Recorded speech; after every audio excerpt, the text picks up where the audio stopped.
Oh. Alright. Morning, guys. Yeah, I'm at the gas station over by my house right now. Getting ready to go make our delivery. Get my belt on.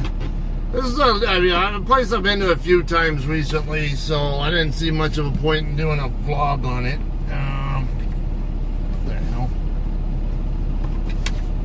Yeah. Oh. My seatbelt got wrapped around the handle.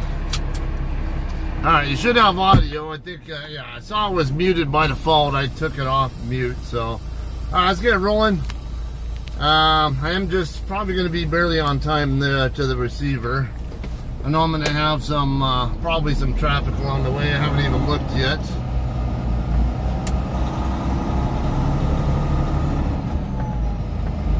Yeah, since we already did a few vlogs of deliveries to the same place within the last few months, figure why not? I know you guys, some of you guys love the live stream, so I don't know if my phone's gonna hold up on here though. The mount that it's on, when I bought it brand new, that was when I live streamed the last time, and you know, on the last yeah, subsequent to that, the mount fell off the dash. So, and it wouldn't stay on. I ended up putting Gorilla mounting tape on it to, and hopes that that'll get the job done.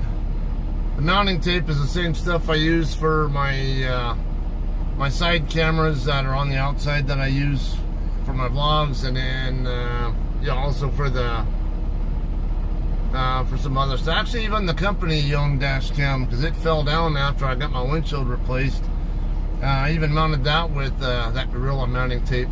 Works great. I just don't know if it's going to be able to hold up to the weight of my phone, because I have a Galaxy Note 20, S20 Ultra, or whatever you call that, and yeah, it's not a light phone. Alright, we're currently heading westbound on this Quality Road here in Victorville. Heading toward I-15.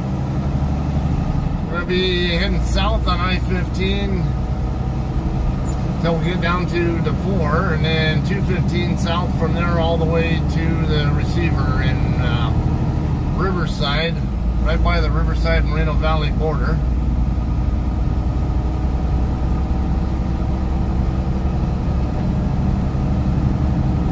See how much support I get from these lights.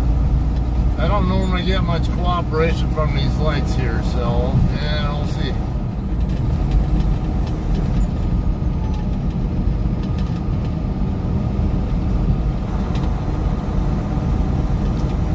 First couple were nice, but I suspect when we get up by 7th or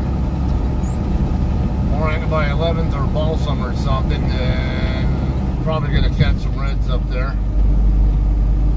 This is about that time when a lot of people are going to be starting their commute to work. I'm hoping I won't have any issues coming down the pass. So speaking of, I better pull up the map and double check.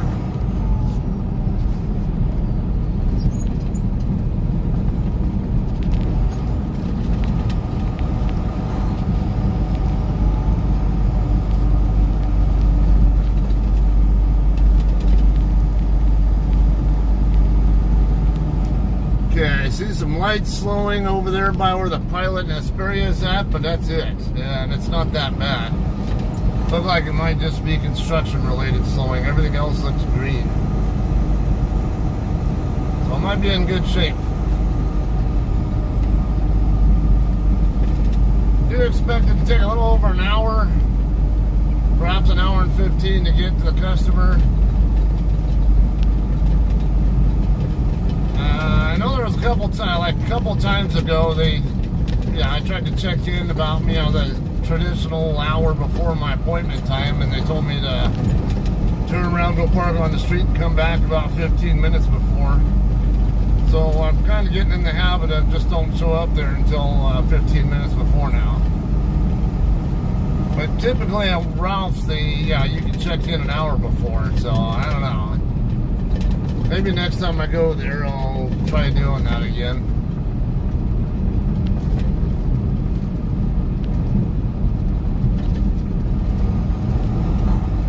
Yeah, so far so good with these lights. Let's see, we got a light to watch here, but who's this parked here? Is that Western? No, you can't quite see, it's too dark. I think it said Wilson or something. Not Wilson, not the company that Scotty D's with, but looked like some other Wilson type company, or that's what it even said. Oh yeah. Come on. Get rolling. I don't want this light turning red because there's too many cars in the right lane. Everybody here is getting on, look like they're going to get on northbound 15. Come on. Don't screw me over now.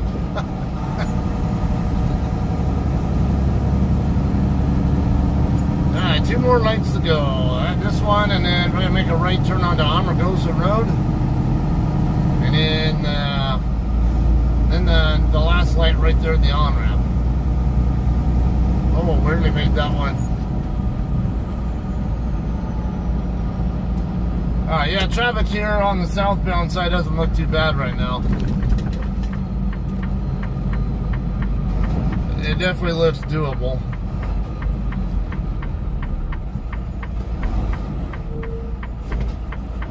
Come on. How long do I have to have my damn foot on the damn throttle before this stupid truck responds? Why I hate auto shift.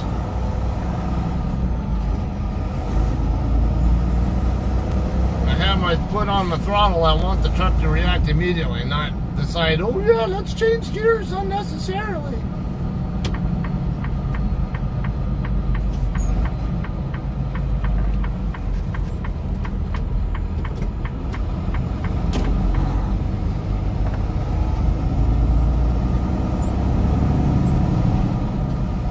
Alright, I don't know if okay, I guess I had the chat turned off, so looked like all I had was, hey, what's up, Khalif?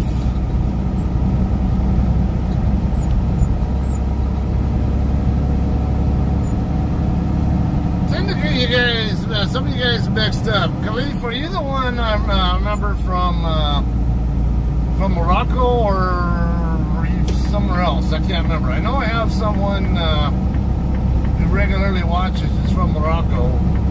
I can't remember if that was you or somebody else.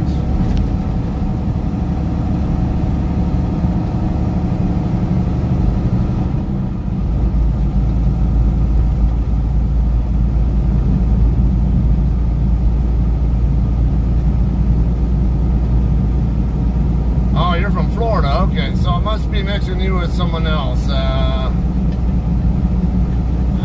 trying to remember the guy's name. You've probably been on my channel watching when that guy from Morocco has been on here too. Probably like me, don't remember either.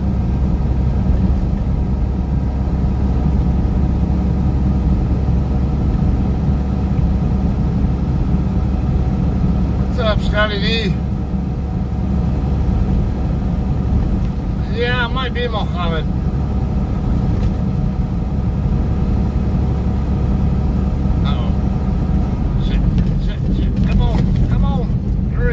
Dude. That's why I hate dealing with these cloverleaf routes. This is exactly, and this is why having a split speed limit and being required to be in the right lane or not being able to get out of the right lane are a problem. Actually, in California, when there are 3 lanes like this, truckers are actually required by law to stay in the rightmost lane. We're only like technically with that truck that just passed me, he's actually doing something illegal there. He can actually get pulled over by CHP for that if they wanted to.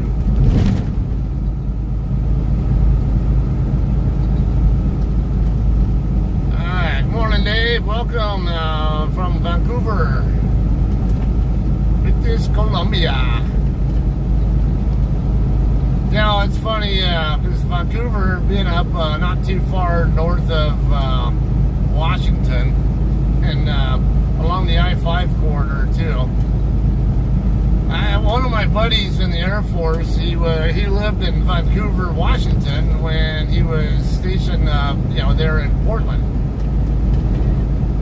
Yeah, it's Vancouver, Washington is right across the Columbia River from Portland, basically. And I remember when he said he lived in Vancouver, I was thinking, like, you live in Canada? I was like, no, Vancouver, Washington. I'm like, where the hell's that at? And, I drive for a living now. I know where it's at now, but at the time I was in the Air Force and had never been to, actually, you know what? No, I hadn't been up there yet. I think it was right after that, like a year or so after he got to our base at March. Now, my first time heading up that way to Washington, I went TDY up there to, well, it was called McCord Air Force Base then. Now it's called Joint Base Lewis McCord.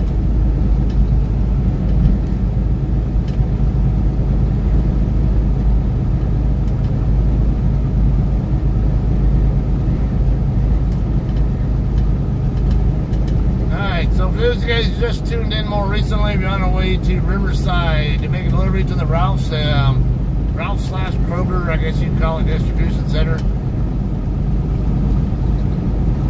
We've been there a few times recently. That's why I've decided to live stream the actual delivery, which I don't normally do. I see a cop over there, police motorcycle riding down Mariposa Road right now. Can't tell if he's a chippy or if he's a local yokel on his way to work at some other jurisdiction. Too dark.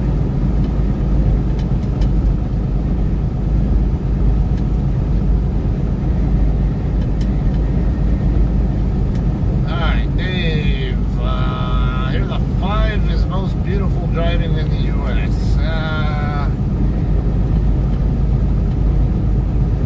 I'm not going to deny that it's, I'm not going to say it's not very scenic going that way. It's absolutely scenic. We got some slowdown here. I don't know if it's just for the Cloverleaf. Might be for the Cloverleaf interchange here, traffic on it. We'll talk about that more in a second here once I get past this interchange. I don't see anybody on the diamond here to be concerned with. What's this guy doing? He's going slow. He's 42 miles an hour is what this guy in front of me is doing. And of course now I can't move over. Alright, so we're past that. I think temporarily I'm going to have to deal with the merged traffic coming off of 395 over here where Pilot is at. Normally they get their own lane, but because of road work going on, I want to say they're still merging them into my lane, but I could be wrong. So I'll have to be ready for that as well here in a minute. Alright, so the place I would call the most scenic to drive in the U.S. is actually, I wouldn't say it's I-5, in the PNW region. I would actually call it I-70, anywhere between I-15 and Utah, over by Cove Fort, Utah, and Denver. That place is just a joy to drive, at least as far as the scenery is concerned. However, in a truck, especially in a truck, it's horrible with fuel economy, and because there's a lot of terrain there. And there are there's some lower speed curves in some spots, both in Utah and in Colorado. What do they call it? I can't remember. They call it the Devil's Canyon or whatever, Devil's Horns or some devil or whatever. I don't know, Scotty. Maybe I don't know. I don't know if you're still watching, but I don't know, Scotty. I don't think you can go through I-70 in that stretch very much. So I'm not sure how much you'd be able to recall that. Devil's something. There's actually truck parking there at that scenic spot there, that rest area there where I'm talking about in Utah. This is absolutely gorgeous desert landscape there. Mountainous desert, I guess I would call it. And then when you're driving through Colorado, like Glenwood Springs, Glenwood Canyon area, it's just beautiful.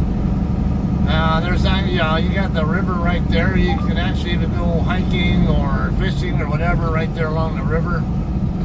There actually even are part of the places that where you're not going to move left, are you, truck? Oh, good. I'll move right in it. Alright, let's get over this way so I can get by him now.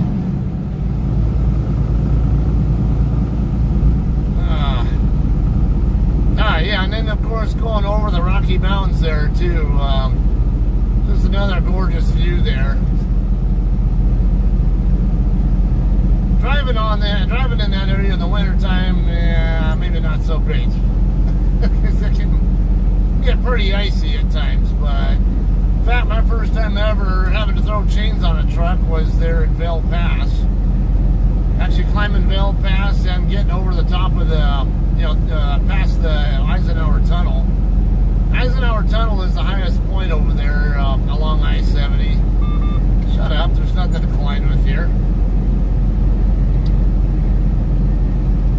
Yeah, Eisenhower Tunnel is at about the 11,000 or so foot mark. I think it's just over 11, something like that. And because that altitude, and you're coming up that way from less than a mile in height, basically. Oh yeah, I start getting a little bit hypoxic when I get up there to the point where it actually tends to make me fatigued and maybe just a tad lightheaded or dizzy. Those are hypoxia symptoms. So a lot of times when I'm coming back down the other side, it's not unusual for me to want to stop at the maybe at the TA in Wheat Ridge or the TA in Commerce City there by Denver. Even just get like a quick little nap or whatever to kind of recuperate or whatever. It's not always the case. Yeah, Devil's Slide. I think you're right. I think something along that line. It's Devil something. It's like Devil everything. You go through I-84 in Utah. In between Echo Junction and Ogden. That little stretch there. In between I-80. Echo Junction's where I-80 and I-84 meet up. On east of Salt Lake City. There's another spot there, scenic point. I think I've stopped there on live streams before too, and I'm pretty certain Scotty has. There's a point there that also they call Devil something or whatever. So I always get mixed up. And then we have a place over here in SoCal, actually right here off of Highway 138, which we're going to be passing by 138 within the next 10 minutes. Let me get slid over here once this Tacoma goes by. Alright, now I can get over. I'm going to be dropping down to 45-50 here and coming down the Cajon Pass in a minute. But yeah, we have like a hiking area over here by the town of Llano. It's L-L-A-N-O for a spelling if you guys need help looking it up. Kind of just, I would call it southwest of there, or somewhere in the ballpark of Llano. I guess I would say, but yeah, it's also, I think that one's called Devil's Punch Bowl. Yeah, that's a pretty nice scenic area too, but it actually, there was a wildfire that hit the area a couple of years ago. I can't remember the name of it, but it burned a pretty good amount of the Baldy Mountains there. On the LA Basin side, or actually here in the San Bernardino Valley side, and then it crossed over the top and went down the north side of the mountain and burned up a lot of stuff over there too. And in its path was that Devil's Punch Bowl hiking area. And then, it got all the vegetation there got destroyed, if I remember right. Mount Shasta to Susanville. I think you're talking about, is that Highway 40? That's not 46. Shit, what is that highway number? I've been on it one time. And then, yeah, you got that Lassen Peak volcano there, if I remember. That's the one you're talking about, correct? Way back when I was still on my trainer's truck, I remember we had a delivery that we made to Nature's Way, or whatever that place is called, in Sparks, Nevada. You know, right up the street from the Walmart DC there on USA Parkway. It's Sparks or McCarran, whatever you choose to call it. And then we deadheaded from there, I think, up to the Portland area for our reload. Because, yeah, Sierra England does some stuff in the Portland area. If I recall, we were going up that way. Come on. I want my truck coasting when I see a truck coming out of the brake check area at slow ass speed like that. Alright, anyway, yeah, when we left Sparks, I remember we took 395 up to Susanville, and then whatever that highway was from to the west from Susanville. And we ended up in getting on I-5 there. I want to say in Redding. Or right by, or pretty close to Redding or something. That's a little bit of fog right there. It's very common here in this time of day. The top of the Cajon Pass, very, very common to see fog here. Sometimes it gets really thick. It's just a tad bit of fog today. It's not even worth slowing down even the least bit for. Okay, 89. I thought there was another highway number over there too, though. There was like two highways. I think I remember one going westbound from Susanville across, and I know it's not 46, because 46 is the one that's way down here by Bakersfield. It goes, then I usually take across from Famoso. So I know for sure it's not 46, but I swore there was another one over there. And then right where that Lassen Peak volcano is, which that's a gorgeous view. You come down that hill there, and then around that curve, and all of a sudden you see that volcano sitting there. I'm like, oh man, this is a breathtaking view here. 44, okay. So 44 is the one I was talking about. I thought it was a 40-something.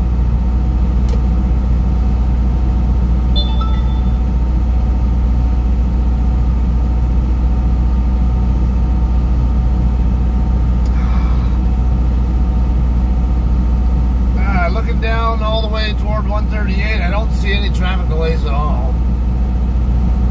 Starting to get just a little bit of brake light activity over here in the curve. Why, I don't know. Could be from people camping out in lanes they're not supposed to be in. A lot of people call the number one lane the fast lane, but it's more so it's the passing lane, not the fast lane. But try teaching that to a bunch of people. Yeah, you'll get a lot of resistance.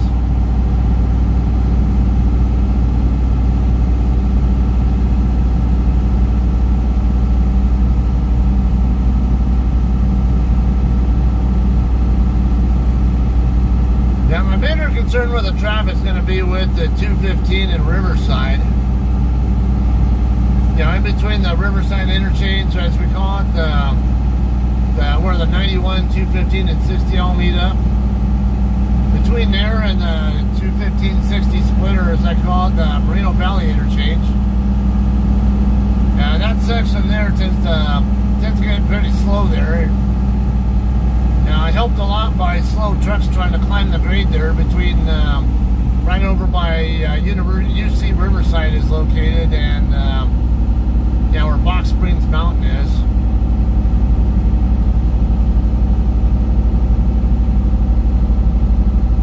Fingers crossed won't have much or any delay over there, but I expect that I will probably have something.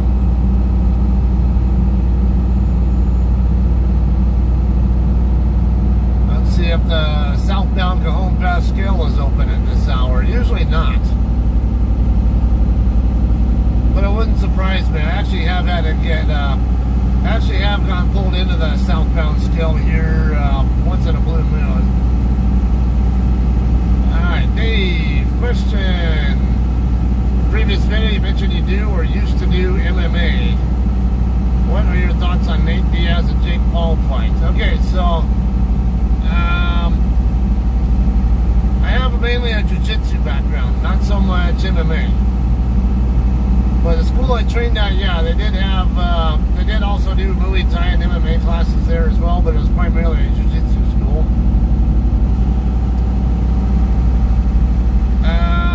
I didn't actually watch the fight. I know there was a lot of shit talking done there between the two before it, like always. I don't know how much of that was hyping up the fight and how much of it was people being honestly thinking what they really thought, because I saw something coming from Jake Paul's direction about Nate Diaz before the fight that I actually agreed with 100% on. So I just kind of figured, yeah, he's saying exactly what I feel about it. I'm not a fan of Nate Diaz. I don't like him. I think he's kind of an ugly person from what he, at least he comes across as that. I don't know. He might be a decent guy, but he presents as kind of a thug, I guess I would say. Yeah, because I remember I've even heard him say right out of his own mouth before something like, yeah, where I come from, you get your ass kicked or whatever, you know, whatever kind of crap, like street smart kind of stuff, or you know, I don't know. Maybe he's from a bad part of Stockton or something. Ooh, that's not good. That was really stupid, car. Did you guys see that? So this car that just came on in front of me here at 138, yeah, they came into my lane and then they moved over to the next lane in front of a car that was honestly driving too fast for the situation. And it took a second for the car that was already in the lane to realize what was going on there, and they had to react. I figured they were going to either have to hit the brakes pretty hard or swerve over to my lane, or they ended up cutting off this bobtail, pulling the other bobtail to get around them instead. Alright, so I heard that now, I didn't watch the fight, but I heard that it actually went the full 12. I think it was 12 rounds that it was scheduled for, or 10, or something like that. And I guess they went the entire distance. And as I understand it, Jake Paul won by unanimous decision. Is that correct? So yeah, I don't know exactly how it all went down. What are your thoughts on that? Who did watch it? What do you think it went the right way and all that? Yeah, it's been a while since I've even watched UFC. I just kind of, honestly, I got kind of bored with watching UFC because too damn many of the fights would end up going to judges' scorecards. Not enough knockouts or submissions. So I actually had a lot more interest in just watching like Pride or some of the other MMA events, because you were much more likely to see a fighter finish their fight. But on the other aspect, you know, especially with my background, I do have an appreciation for the highly technical aspects of even the fights that go the distance. Because there's stuff that I see that goes on that an average person might not notice or whatever, or not realize how difficult it is to get out of certain situations, whatever, or reverse them and stuff. Especially if you're, let's say, like a black belt versus a black belt. And it's not just jiu-jitsu either. It's, like judoka also have pretty good ground fighting skills. They're great with the takedowns. And I think as Ronda Rousey always demonstrated with arm bars and stuff. But there are some little difference, like subtleties, I would call it, between jiu-jitsu and judo, where depending on what you're trying to accomplish, one or the other might be, there are pros and cons to each, I'd say. But I think they're excellent complementary grappling arts, in my opinion, because judo, you'll learn a ton about takedowns and avoiding takedowns. And you learn, yeah, they do spend some time on the ground doing submission work too. But see, you can win by, let's see, it's, because I'm trying to remember with judo, they have what's called an ippon, but I can't remember if that's when you complete a throw where the person lands on their back, or if that's the pinfall. But yeah, you can pin them down for 25 seconds, I believe is what it is in judo competition. And you can win a match by just holding them down on the ground for 25 seconds. But on the other hand, I know if you're not able to keep them pinned down, the refs in judo events are pretty quick to stand them back up. Jiu-jitsu, it's when you get on, a lot of people, if you watch jiu-jitsu competition, where it's just straight up jiu-jitsu, a lot of guys will actually squat down on the ground voluntarily on their own, and want you to come down to them, and and end up in their guard or whatever. But there's a lot of stuff where that's applicable in jiu-jitsu competition, but not something I would ever try in a street fight. Yeah, that was one of the things I learned, because the school that I learned at, it was about 80%, as I would put it, cross-train type jiu-jitsu, where you could use all the techniques in the street or in competition. And and about 20% of it was just competition only techniques, I guess. And that was the idea, because Gracie schools they focus a lot more heavily on the street defense kind of stuff. But of course, a lot of the street defense stuff is very applicable in competition jiu-jitsu as well.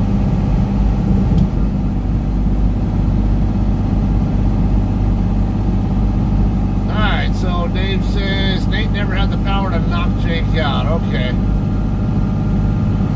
Yeah, Nate and Nick both. I don't know.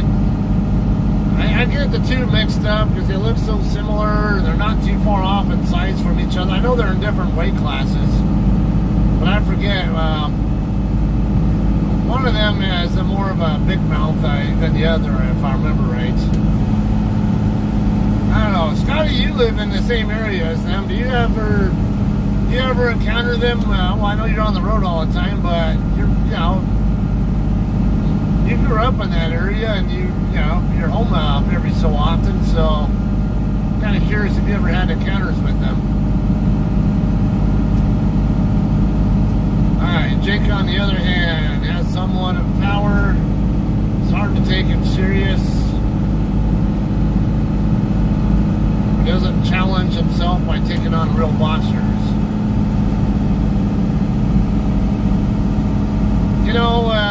Speaking of that, like I remember when Conor McGregor took on, what was it, Floyd Mayweather Jr.? Isn't that who he fought, if I remember right? That was a really good fight. Conor definitely showed some really good boxing skills, because Floyd Mayweather, that guy, as much of a showboat and arrogant guy he is, or at least he presents as publicly. I've also seen him talk in like podcasts and stuff or whatever. He's a very intelligent guy.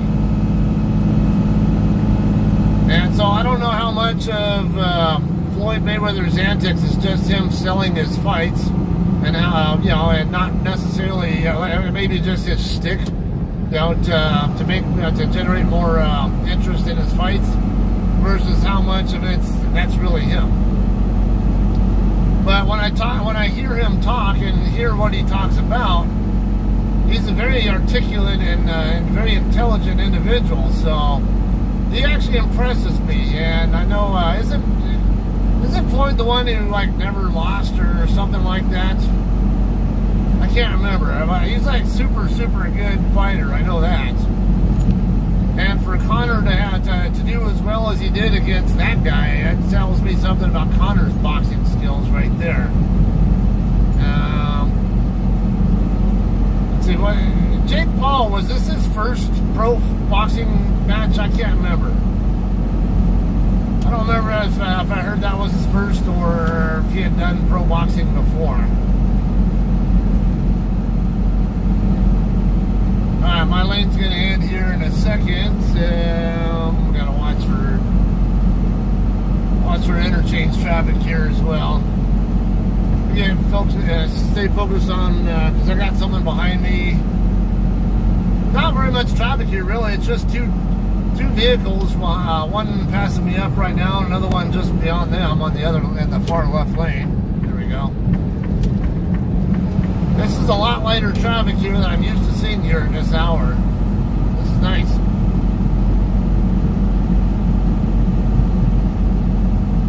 Yeah, with just about the payday with fighters. Yeah, and I agree. There are others who have big mouths who I've also found to be that I like quite a bit when they're not in their, I guess, fighting persona. Chael Sonnen, Tito Ortiz, those are two guys who were great examples of that. I've always been a big fan of Chael Sonnen. He's from Portland, but he was with Team Quest, and he used to be Dan Henderson's outfit, and Dan Henderson actually, his school was right over here in Temecula. Dan actually opened a Team Quest school, like literally right around the corner from my house when I lived in San Jacinto. I mean, it was like literally right behind my house, and I mean literally. Like all I had to do was walk to the end of my street, make a left, go to the main street right there, go like one block down, and then make a left, and then the Team Quest facility was right there, right, pretty much right behind my neighborhood. But yeah, Chael, he's always been a big mouth, big huge shit talker, but then I saw how he was on The Ultimate Fighter as a coach, and I see how he is when he's talking, when he's not in his fighter persona, and he's actually, like, let's say, like a ringside commentator or analyst, whatever, or like behind this, one of those analysis shows or whatever, or even on his, I follow him on Twitter even. He's a very intelligent guy. Again, that's what I tend to gravitate toward, those kind of people anyway. It's, Chael, Frank Mir, he's also a super intelligent guy. And then, who's the other one I just mentioned? Yeah, those were all guys I always had an interest in. Tito Ortiz. Yeah, Tito, I couldn't stand that guy at first. I fucking hated that guy. He was such a freaking showboater. But, then I started seeing also what he was like, outside of the, his fight persona. Like watch how he was coaching his guys on The Ultimate Fighter. Man, he was such a down-to-earth guy, and he had such a great personality, and man, he was a gift as a coach, I thought, as far as the personality was concerned. And then not to mention his background too. It just seemed like a great person. And then look at that whole issue that he had with Jenna Jameson when he was with her. I know it looked bad on his end there with, I think he got hit with an assault charge or domestic violence charge or whatever, or something along that line, but it was kind of a screwed up situation there, because I think Jenna was on drugs or something like that, and he was actually looking out for her better good, and it just kind of got out of control, it sounded like.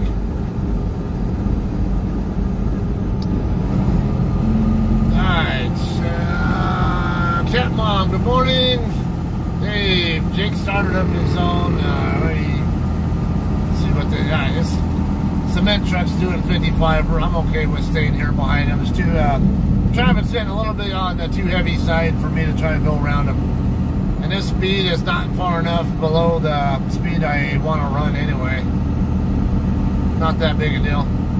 He started his own boxing organization, so he gets all the gate receipts and pay-per-view. I guess that's a pretty smart businessman there. It only allows him to bring in soft fighters for him to fight. Huh. Well, what if he brings in fighters that are not in his weight class? Can't he do that? But then again, I guess the bigger name fighters have a tendency to start their own fight clubs anyway. Like, look at Oscar De La Hoya. He has his, what's that, Golden Boy Boxing or whatever hell that organization is. I think he has that place up in Big Bear that he runs or something along that line.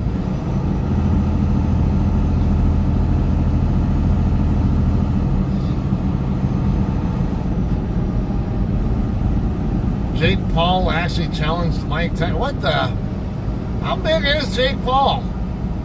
Mike Tyson's a big guy. I know Mike, when he started his career, he wasn't even, I think he was like a welterweight or not too, I don't know. He wasn't even a heavyweight if I remember when he started his career, but then he became a heavyweight. Man, that is nuts. Mike, man, that's one guy I would never want to have a fight with. Yeah, that's someone who, Mike Tyson, and speaking of, that's another guy who's, he's really made something of his life for the good. Yeah, he's nowhere near financially where he was at in his heyday there, but yeah, he seems like he's matured so much over the years.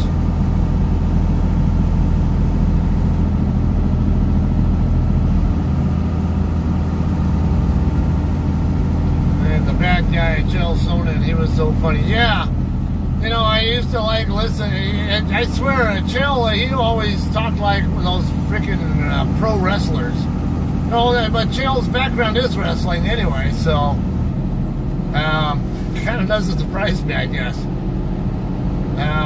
But yeah, I mean, there were times maybe he'd take things too far, but again, he was just trying to hype up fights and stuff. And I remember one time when he was he was preparing to fight Anderson Silva, and he really got under Anderson's skin.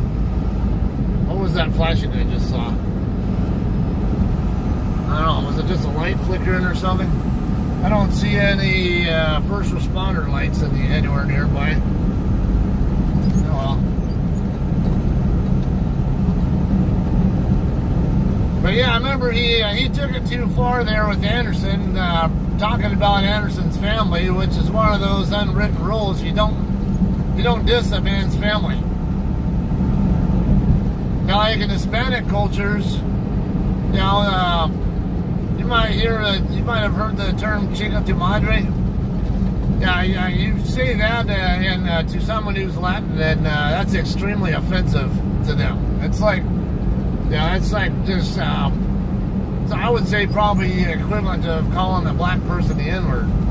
That's how much, how pissed off a typical Latin person will get if you call them, if you tell them that.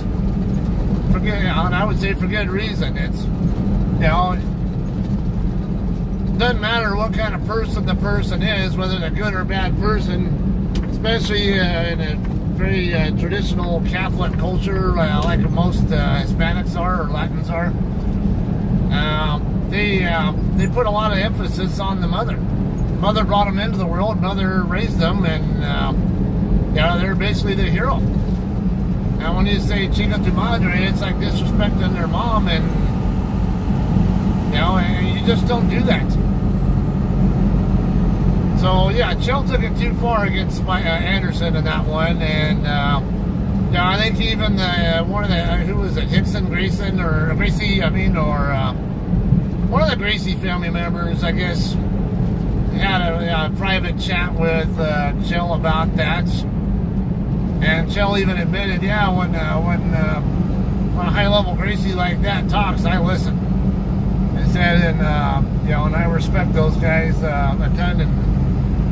Yeah, I said, yeah, I think I'll admit I probably took it too far on that. Yeah, I remember him saying that. So that also tells you what kind of a decent guy Chael actually is outside of hyping up his fights. fighters that would be unweight from Jacob would be you would put them on the undercard. Yeah, okay. Vander moved up cause weight cruiserweight to heavyweight. Okay. Yeah, it seemed like there were a good number of fighters. I can't remember. What Roy Jones Jr. Was he another one of those who went up several weight classes over his career? I don't remember that. I can't remember. Right? I never followed boxing a hell of a lot. I followed. I was like a big, huge fan of Mike Tyson back in his heyday, back in the 80s and 90s or whatever it was. So yeah, I do tend to have a bit of a soft spot for Mike. Now, even though he had some rough edges there. But yeah, aside from him, I didn't tend to really watch a hell of a lot of boxing.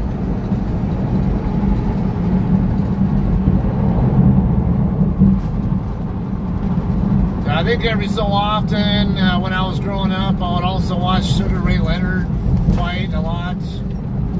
But I don't remember too much. But yeah, he always seemed like a really nice, decent guy to me.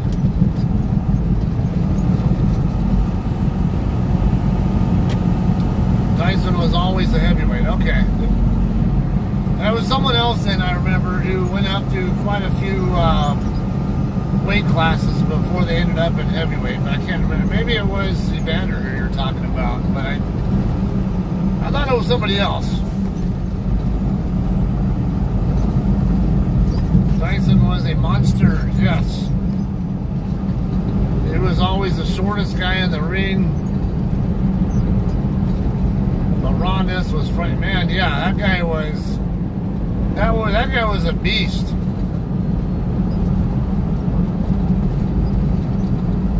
I always wondered why he had so much trouble with Buster Douglas. Because I remember when he first fought Buster, I was like, who the hell is Buster Douglas? I never even heard of this guy. And then next thing you know, Buster was knocking him out. So I was like, where the hell did this guy come from?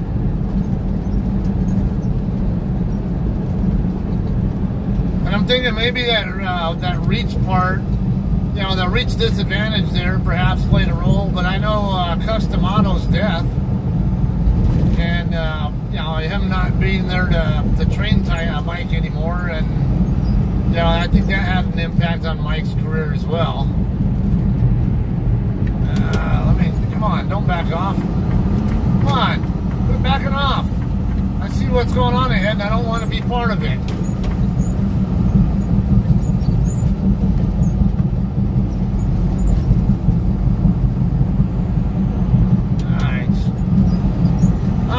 We're at the 10 and 215 split right now here in Colton and Loma Linda area in San Bernardino. Yeah, it'll be a less than 10-mile trip from here to the Riverside interchange, and then I want to say it's like a 6 or 7 or something along that mile drive from the Riverside interchange to the Moreno Valley interchange. Yeah, let me see if I can get moved back over.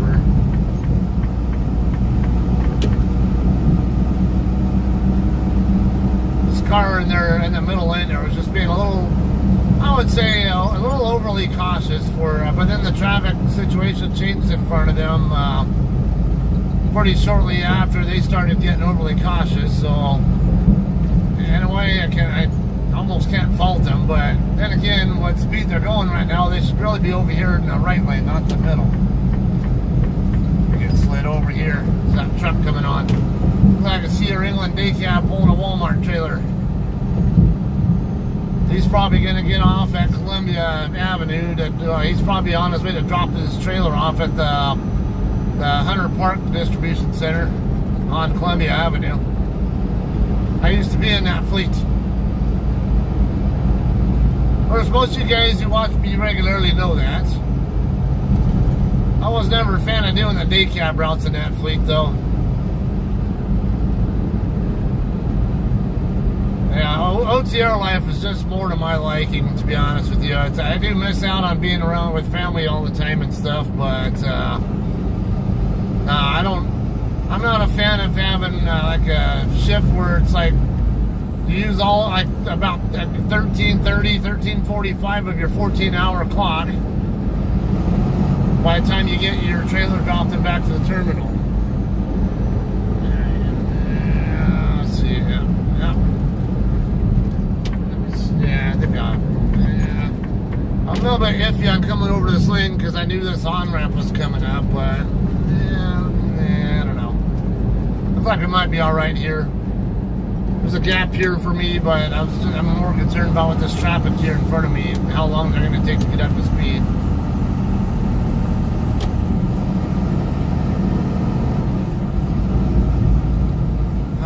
Yeah, morning commute in California, Southern Cal especially is bad. Alright, I was in Tokyo. Bet you his loss had nothing to do with Mike parting. And cocaine had nothing to do with anything. Oh, yeah, you know, I didn't, yeah, I forgot about that. That could have been a factor there, too. Probably was, whatever. Alright, Scotty remembers all Holmes on TV when he was a kid. My uncle said Hall was only there to pick up his $8 million paycheck. Oh. Ali Holmes. I thought it said all or I think you meant that, yeah, I think the Muhammad Ali versus Larry Holmes, or what? I think that was his first name, right? Larry Holmes? Is that who it is? I forget.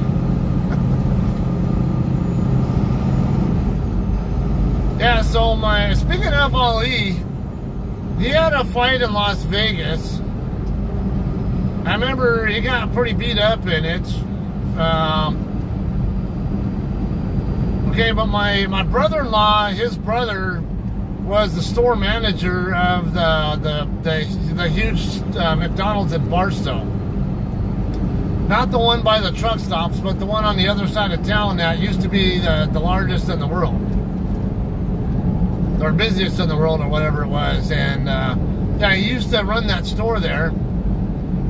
And I remember there was one time he, actually when Ali basically got pretty beat up in Vegas and was on his way back to toward LA or whatever it was, and I guess they stopped at that McDonald's, and I guess he had a limo driver taking him or something along that line, and yeah, my brother-in-law's brother, yeah, I ended up taking basically his order out to his car and met him. Yeah, my brother-in-law and his brothers are all big-time wrestlers too. Actually, my brother-in-law himself is a CIF. That's California Interscholastic Federation, California State Heavyweight Wrestling Champ in 1982 or 1983? I can't remember which year it was. One of those 2 years. Yeah, he actually won the state title. Yeah, he's always been, man, I remember when he and my sister first met. Yeah, man, he was ripped. Because he also had a football scholarship at Northern Arizona University. Yeah, at that point in time in his life, he was he was doing some steroids and stuff. He was a big ass lineman. And yeah, I remember that dude was like so freaking cut and huge when I first met him that I remember my friend Kenny was over at my house, and my brother-in-law Pete comes over to with my sister. And my sister was already out of the house, but or no, I think she had come back after she had divorced her first husband. But yeah, I remember Pete came over, and my friend Kenny's like, his eyes got like freaking huge, like they were like bulging big, and he's like, holy shit, that guy's huge. I was laughing because, I mean, Pete, like he's not a guy you'd ever want to fight with, but he's like a really nice, very friendly, sociable and down-to-earth guy too. Yeah, just thought that was kind of funny when that happened. I remember another time when my sister and him were already married and living on the other end of Barstow there. He and I went over to that gas station there, the Arco station right there over I-40 and Montero Road or Main Street. You know, the very first exit in Barstow there on I-40, right where the Walmart's at. He and I stopped in over there, and I remember there were these three gangbanger guys. Well, I knew one of them from school because he was one of my classmates. That's how I knew him. Well, yeah, he's kind of all three thugged out guys there.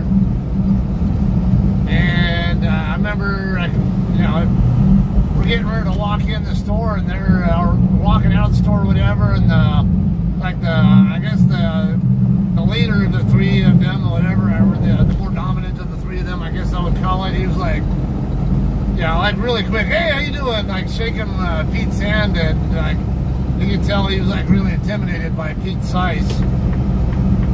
And the guy himself wasn't that small either, so just thought it was kind of funny. Morning, William. Holmes went 48-0. Damn. That's a hell of a record. Knocking on Marciano's record. And he had an attitude. He got the lost decision against Spinks. Oh, okay. Ring Magazine said Spinks was lineal champion. Tyson was lineal. Are you talking about like across all the weight classes, he was pound for pound the best fighter or something? What do you mean by that? I think that's what you meant by that.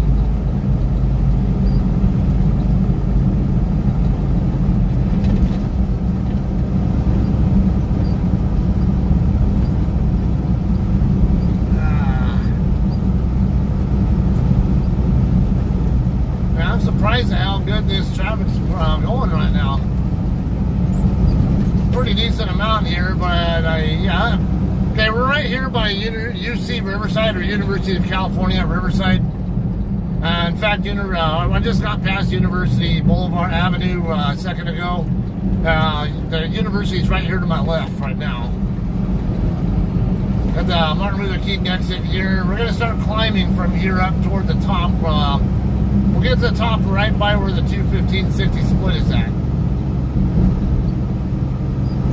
Oh man, I used to do this commute every single day to get to the base.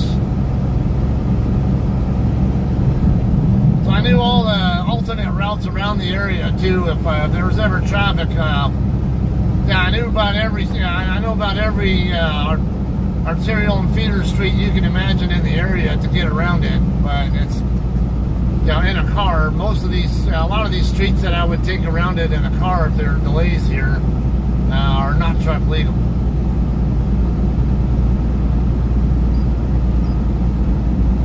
There's a couple of trucks up here. The gap here that's behind me, it's over here in one end. Let me see if I can get moved over before this gap closes. I'm not that heavy. I'm only like 64,000 pounds. And I see slower trucks up ahead in the lane up here, so I don't know how quickly I'm going to catch up to them.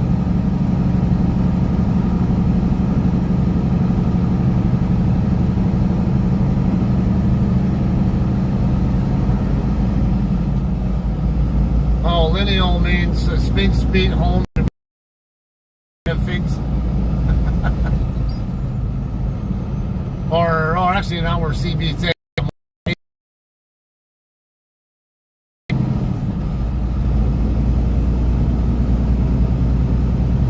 Alright, now it's not looking like this, not looking like it's proving any fruitful at all to get around anybody here, so. Because the lane I was in slowed down as well, so, and I'm gonna, okay, we got the Box Springs Road exit coming up next, and then right after Box Springs will be the split, and I have to be in the far right lane. It's a truck bypass area here, and I'm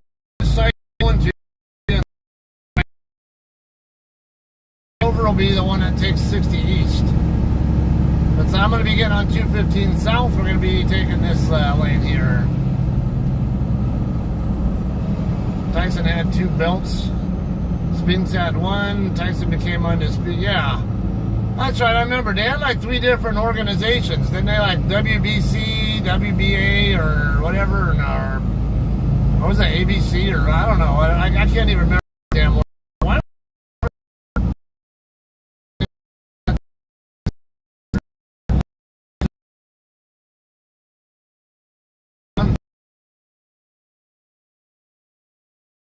In certain organizations, so you know they were only eligible for belts for whatever organizations they were actually part of.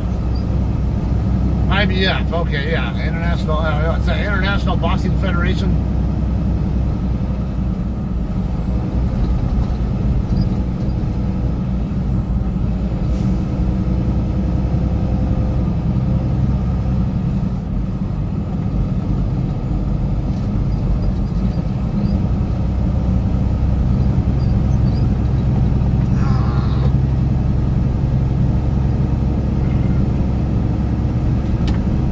A friend of mine who also drives for a living, and he lives here in SoCal also, and he's also a big plane nut, an aircraft nut.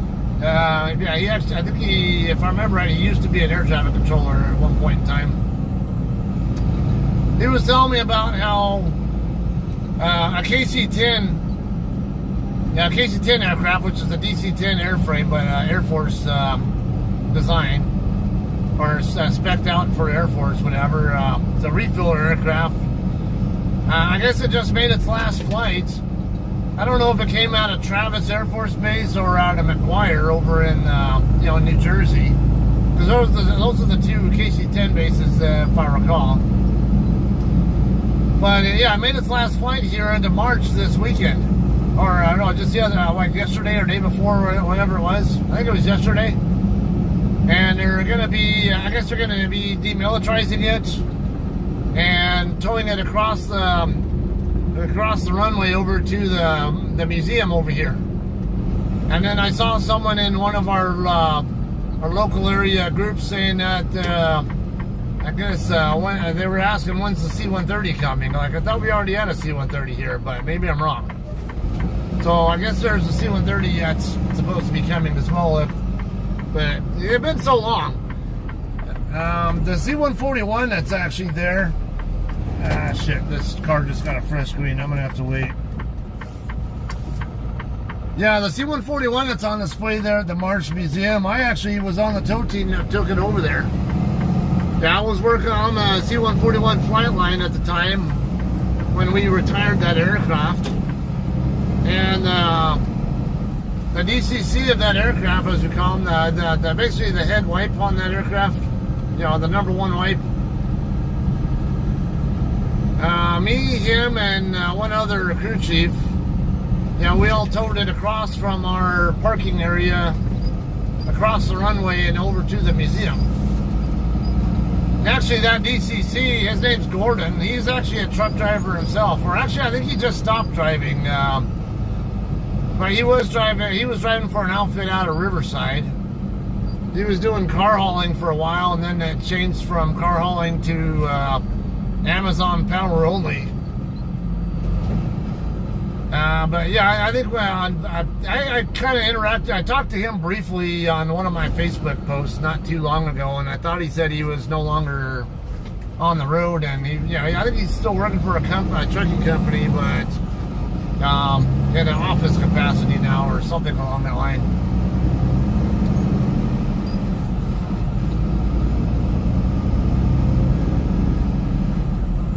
Alright, we're a little on the tight side here. My lane looks like it's tightening up, so I'm gonna... Now, Ralph's and I obviously are going to the same place. Ralph's is going and do what Ralph's is gonna do. But of course I'm delivering to Ralph's. But yeah, this lane is going to be the one I'm going to need. The right lane is for the OTR trucks, and the left lane is for the Ralph's trucks. A lot of times I do tend to use the left lane when I'm coming up here, though. And yeah, so I'm away from these other trucks. There's a JCT parked right here.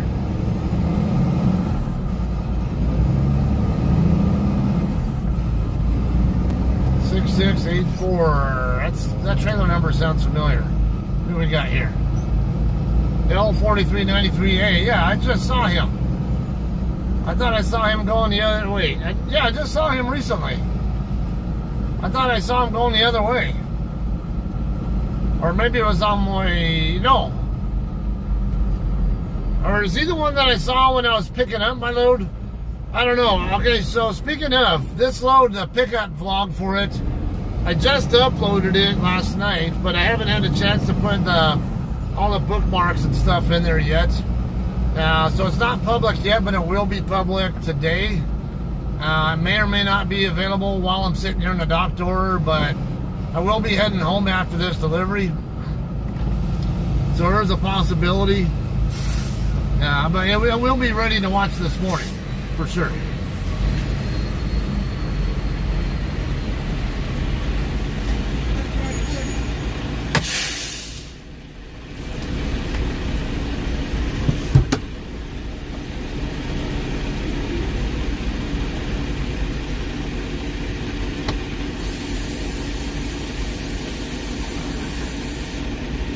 You know, as much as I like this tablet ELD, it takes like 10 seconds from after I stop before it lets me change my status, so that kind of gets annoying.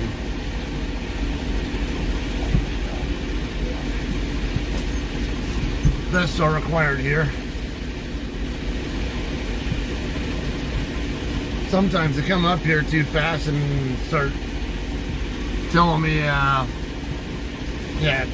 telling me to put it on before I even get a chance to do it.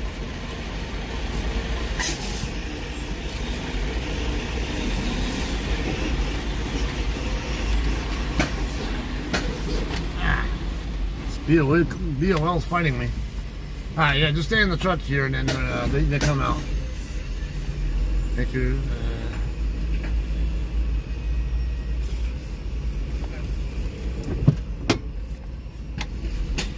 They're all kind of looking at me like I come up to them, but normally they come out to me. You guys still come out to us, right? What? Yeah, you guys still come out to us, right? Every time I come here, you guys always come out here. That's why I never go up there. I've never had to walk up there.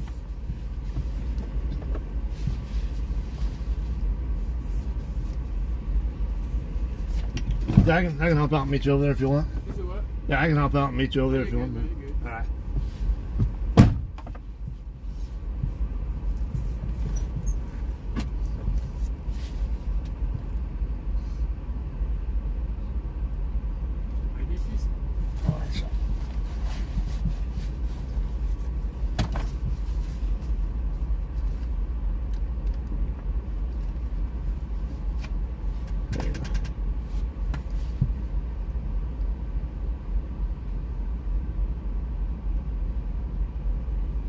Phone number, please.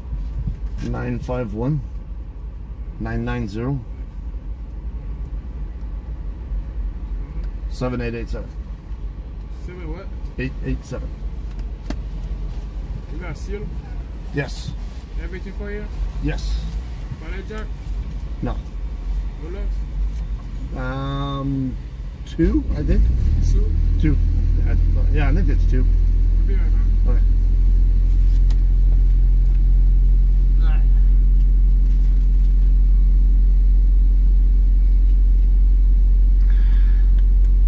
Just get these turned on, kind of help with that.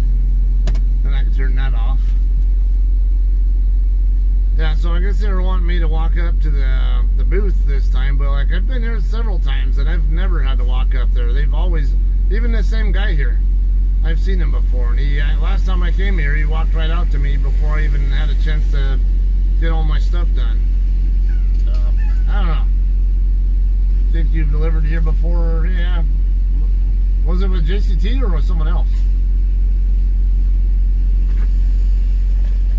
I mean, we come here a fair amount. I've been here, well, we just started coming here more frequently, I would say, within maybe the last year or so, I guess. At least that's when I started seeing people talk more about it. Yeah, of course, you know about the Ralphs in Compton.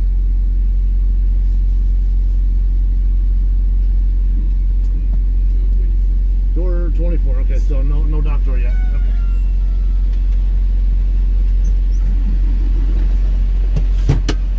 Alright, we get turned around. We'll get docked. Let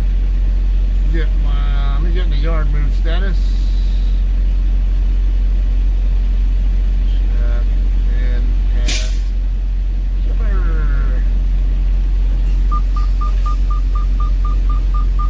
Alright, we're in yard move status now.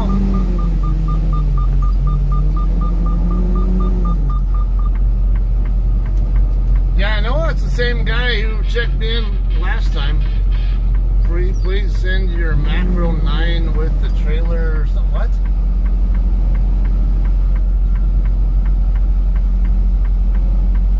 I guess they have some kind of trailer issue or something. I'll figure it out once I get over here.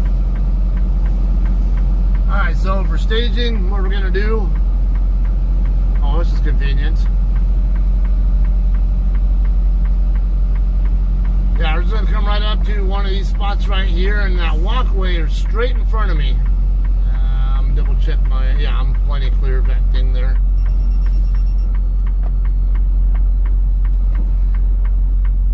Okay, yeah, I don't have a dock door assignment yet, so we'll just park here temporarily. Let me figure out what the hell they just said. But yeah, that walkway literally right in front of me. Just go up to the end of it, and there'll be like a doorbell thing, whatever. You ring it, and then they'll unlock the door for you. Then you walk in, and right there on your left side are 2 windows there. You get out of yard move too. I don't tend to like burning on duty time. I don't really need to be burning. Although technically, yeah, I probably should be on duty while I'm in there. But there are a lot of times I end up just sitting there waiting for. I mean, I could be waiting for like 10 minutes for other people to finish doing what they're doing, or yeah, whether it's employees or other drivers, whatever. So I'm like, I'm not burning on duty time for that. If I'm just gonna stand there in line. Imagine doing that at the Stater Brothers distribution center over in San Bernardino, where you can be sitting there in freaking line for over an hour from when you get in line to when you finally get to the. Please resend your macro 9 with the trailer number filled in. Why is the trailer number not part of it? I've never been told that before. Whatever. Alright, we'll get it sent here. Because I have like a quick button. Oh, maybe, did I just not send it on the last one or something? Let me double check. Because I can't remember when I hit the arrival call on the, yeah, there's a button here. Yeah, I got a bit of time here. Maybe, alright. Get to the right spot here, and I'll show you guys.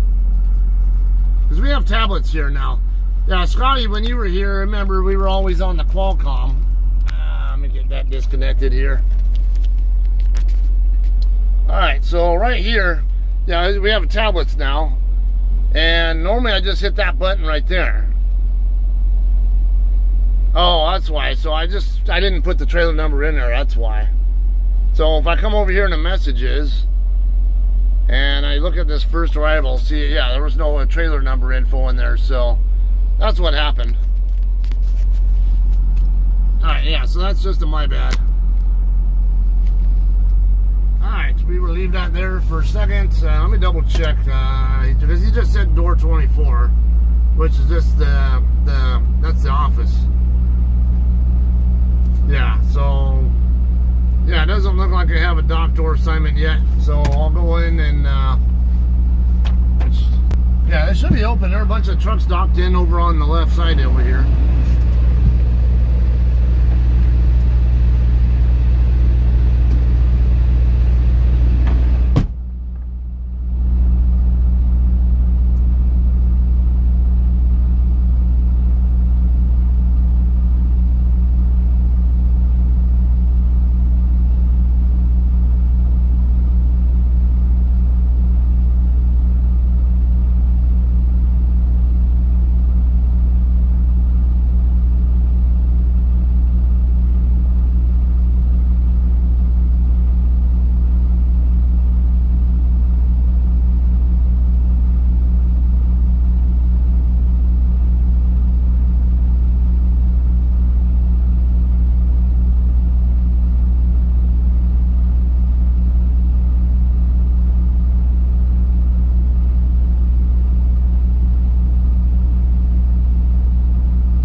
Oh, I forgot about that. So, get this off here.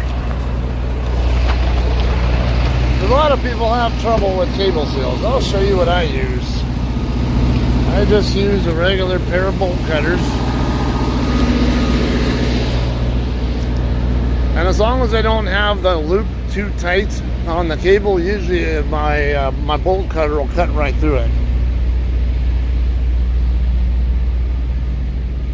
Not sure if I can do this one-handed, but we'll try it. Okay, because the further I can get my cutter onto it, see, the farther down I can get it on there, the better. See how easy? I didn't even have to put any effort into that. If I was cutting it on the end, would have been a lot harder to do. And if that's all I can get onto it, then yeah, it's naturally going to be a lot more difficult to. And now here's one little thing I'm not a fan of with these Hirschbach spec trailers. That this seal safe thing gets in the way.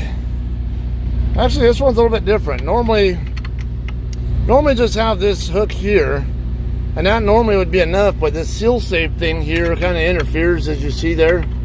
So because of that, they have this extra thing here. Normally there's a carabiner on here, but this trailer in particular here has this cable instead.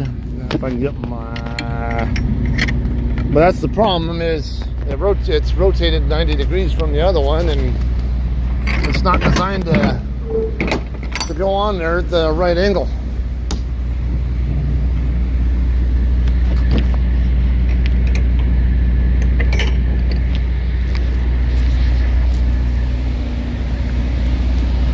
Alright, so yeah, we got dock door 15, which is over here to our left.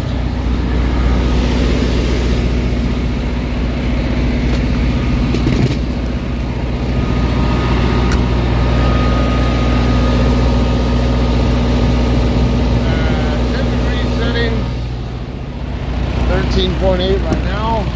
You know, on the way over here, I was getting a little bit worried because yeah, while I was heading across from, because I picked the load up in Bryan, Texas. Alright, let's get back over to yard move now. And then there's another truck coming, getting ready to come by. Bump, dock. Oh, come on, dude. What are we doing?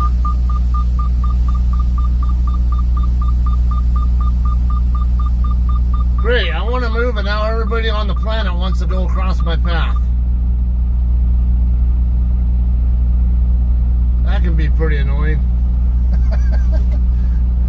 Especially when my doors are already open. Like, dude, don't hold me up, man. I don't want my product warming up.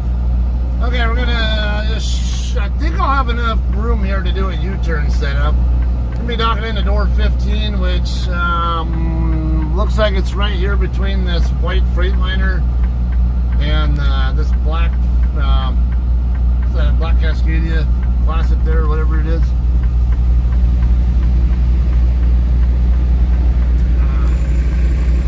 Great. Now I have to abort my setup turn because I don't know what this guy's doing.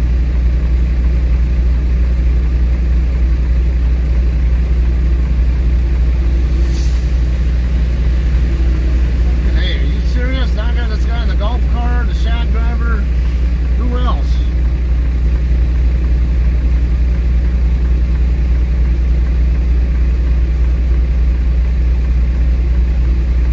I don't like aborting my setup when I'm already starting my turn either, because I have a certain method to how I do my steering when I'm doing them.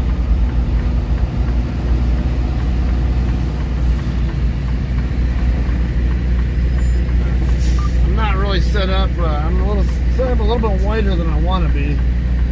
Come on, truck, move already! God damn it!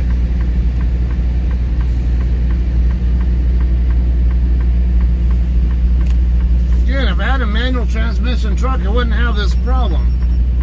But stupid trucks with creep mode that don't want to creep sometimes, or even if I have my foot on the throttle, sometimes don't want to move. tell I hate auto shift?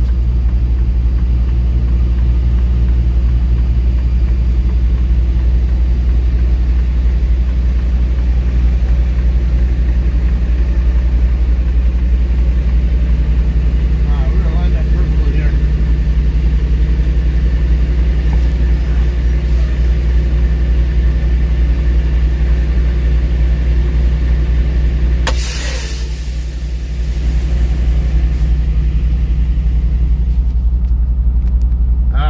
Piece of cake.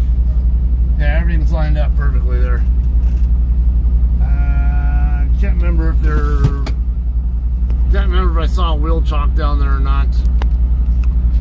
They used to fill your water jug in here. Alright, let's take a look.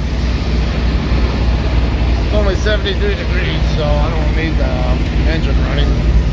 Oh, turn off the lights.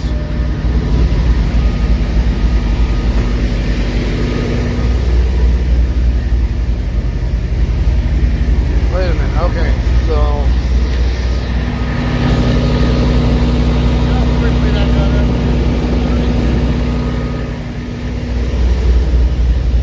Shouldn't have gotten up that high, and that might tie into what I was just talking about. I didn't finish though.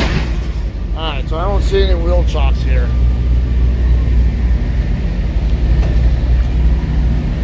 So just kick back and wait for them to finish unloading me, and then they'll let me know what the lumper fee is.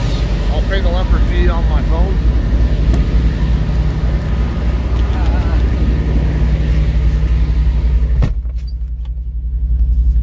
Now lumper price varies, if I recall. I don't remember what I paid last time I was here.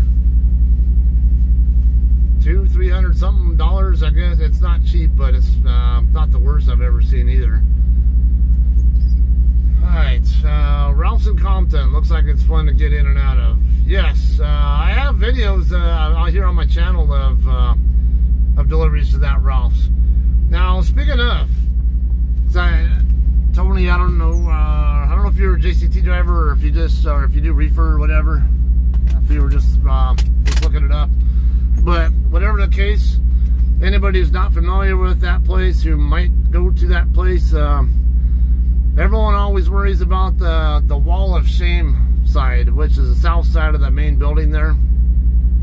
That would be the 400 series dock doors. And then on the north side of the building is the 300 series doors.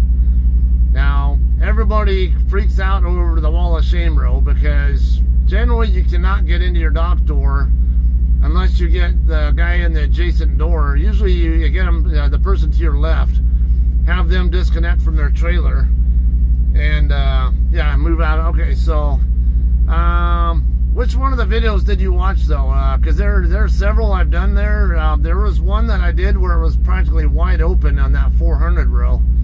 I was in the Wall of Shame row, but there was only one other truck in the entire area in that section that I was in, and it was like easy. And then I had another one where I ended up asking the guy in the door to my left to separate from his trailer, and then I waltzed right in. That was the same one where the guy backed into my mirror in the staging area, and then I just waltzed right into the door, even though everyone freaks out about that side. Yeah, and I was also giving that guy a hard time about this other guy a hard time. The guy who was in the door to my right on that one, he was trying to spot for me from the back of my trailer. I'm like, get out of there. You don't need to be back there by the back of my trailer. There's nothing that you're going to see there that I can't see myself. You know, if you're going to spot for me, I don't want you by the back of my trailer. That's not a safe place to be. And it even got to a point where I knew I had made it into the hole safely. I was going to make it in there without touching his trailer or truck. And I wanted to accelerate, get in there a little bit quicker, but this guy's standing there. I couldn't even see him. All I could see is the bottom half of his body through the trailer that was on my left. So if he was giving signals, I couldn't really see them. And like, so what good are you over there? And that same video where I got hit in that same delivery, I got hit when the guy had a fucking spotter by the back of his trailer. Again, what good are you doing from the back of the trailer? You aren't. Don't be standing there in the back of the trailer when you're spotting somebody. You can get ran over by accident. Yes, it has happened, and it can happen even if you don't think it can.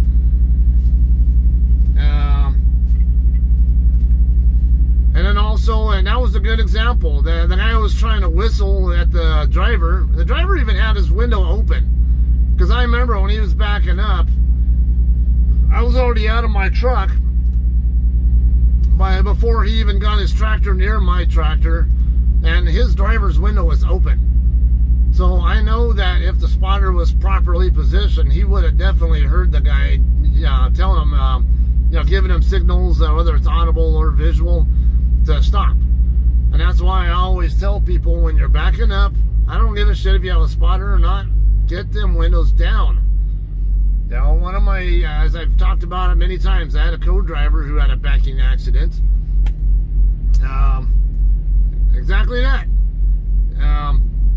He was about to hit another truck at the Pilot in Belmont, Arizona. There was a lady walking to her truck. She was right there on this passenger side, and she saw what was about to happen. She tried to yell at him to get him to stop, but his passenger window was up, so he couldn't hear her.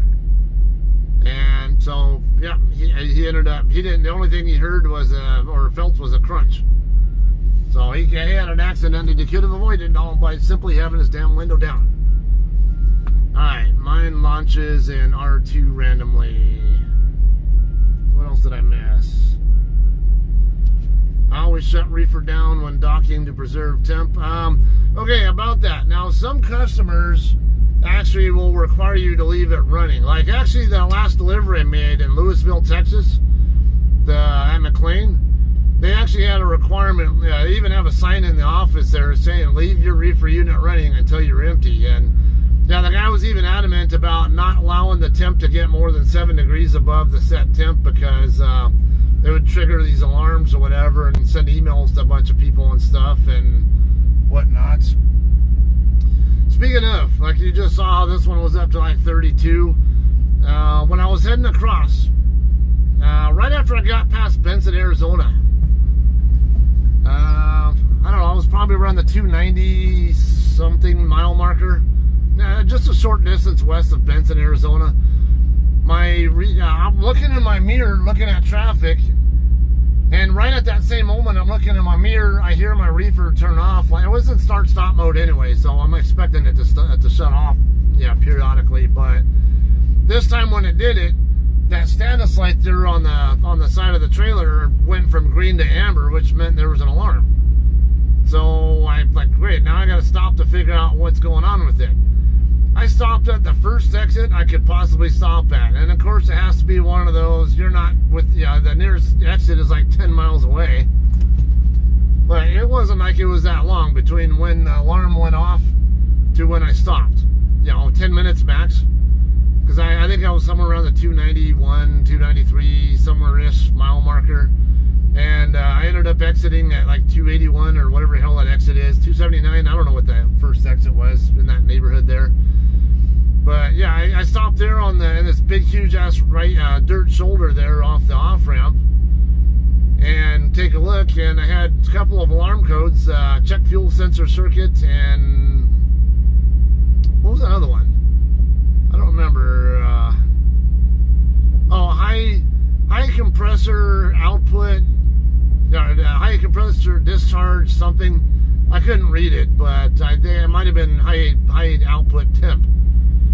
Because just in that little bit of time, because I had it set at 10 degrees, and just that little bit of time there, my thing went up from the range it was supposed to be in to like 30 degrees, 30, 35, something like that. I'm like, whoa, this is a problem. How did it get so high so fast? Unless the compressor was actually blowing warm air into the trailer, because this trailer is pretty well ventilated and pretty, insulated. And shouldn't have gotten that. Even in in those temps, I think it was up in the 90s, something like that, when I was going through there. Even in those temps, it should not have gotten that high that quickly. It was one that had a weird backing angle.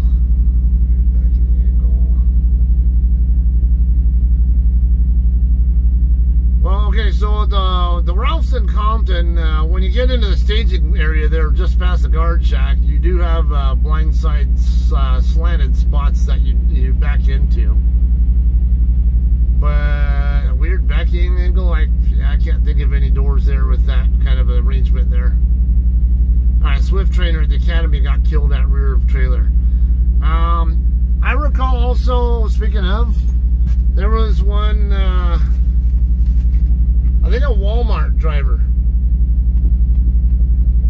Yeah, I remember it was a Walmart dedicated or actually a Walmart private fleet driver.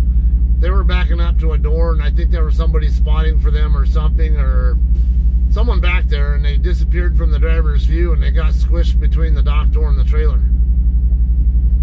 So yeah, it's definitely some dangerous stuff out here if you're around trucks. Customer chewed me out once for turning the reefer off while docking. Yeah, you know, it's funny though, because there are some that'll actually ask me to turn it off because they don't want the thing blowing cold air onto them while they're going in and out of the trailer. But then there are others that are like they're adamant about, now leave it on and don't turn it off until you're empty. So like Walmart DCs, they usually want you to leave the reefer unit running until you're empty. But yeah, I know, especially like with the smaller places, it seems it's pretty common a forklift operator will actually ask me to turn it off, so it's just not constantly blowing air right onto them while they're trying to do their thing. Oh shit. I'm still in yard move. Oops. How long have I been sitting here talking? Driving break duration 28 minutes. Oh, but yard move I think might have been covering that. I know I wasn't talking that long in yard move status. Let's find out. And I can't change that either, so oops. Alright. Let's come back to here. Alright, so from here I'm going to go to the logs section here. And today, yard move took 14 minutes. Okay. So not too bad, but it was still time burnt that I should not have burned. And especially when I'm running on recaps. Speaking of that, that's another one I'll show you. Oh, there's a Stevens truck that all right, now that's not the same Stevens that Linda Bass drives for now. That's from Bakersfield. And that's at Sansray. So Linda Bass, or you know, you guys know her on here. If you guys are friends with Scotty D and I both, you might know her here on YouTube as Simi on the Road. She's on. She'll go on both Scotty's and my feeds a lot. Yeah, she knows us both from JCT. She drives for Stevens now, I think, and but that's the one. She drives for the one that's right across the street from the Loves in El Reno, Oklahoma, though. All right, so now I'm gonna switch over here. Let's take a look at. We're going to logs. Oh, actually, no. Come over here to cycle recap on the main page here. So what I have right now, I have 17 hours. Oops. Ah! Now I'm in the wrong area. Come on, go back. So I got 17 hours left on my 7D hour clock. I've used up 2 hours of my 14-hour shift. And all right. And if we come down to cycle recap, see, I'm only getting 2 hours plus, and then only 154 after that. So yeah, and then I have my appointment to get my stitches removed this afternoon. So I sent in a message yesterday asking if just having them set my PTA to like tomorrow, because I'm not going to get any rest if I reload this evening, and it's Friday evening. That's like the worst day to be picking up a load and leaving California with. yeah, I mean, Fridays are, I mean, you get busy enough traffic on the afternoon commutes here anyway. And then Fridays, when you get everybody on their way out of town for their, you know, their Colorado River excursions or Laughlin or Las Vegas or other off-roading activities or wherever else they're going to, yeah, it gets really busy. And that's not a time I want to be out on the road leaving the area. And not to mention, I would have a never-ending day. You know, left the house at 4 in the morning, 4:30ish. Actually, when I actually left the truck stop or the gas station this morning, or 4:20, something like that. I have a 13:30 appointment in Victorville, and then if I were to reload this evening, then that would already. If I were to do a split, there's no rest for me. So between that and the recap situation there, yeah, I was like, you know, I'd be better off just pacing myself and just tell them I'll be ready to load tomorrow. Otherwise, I won't get any rest. All right, 197 to go and 358 remaining. That's what I believe you have on your. You're saying you have on your clock.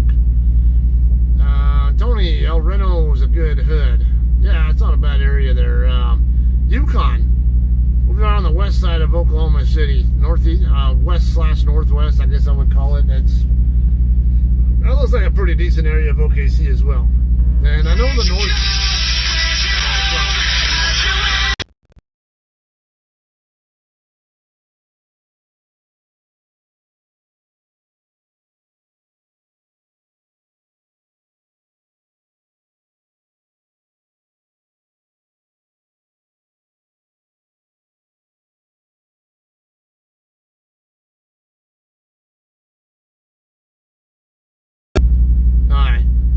Just curious, were you guys able to hear the other guy on that, or did you just hear me, or what? I think because I was on speakerphone, so I might have heard us both, but I just kind of curious what Streamlabs actually picks up there.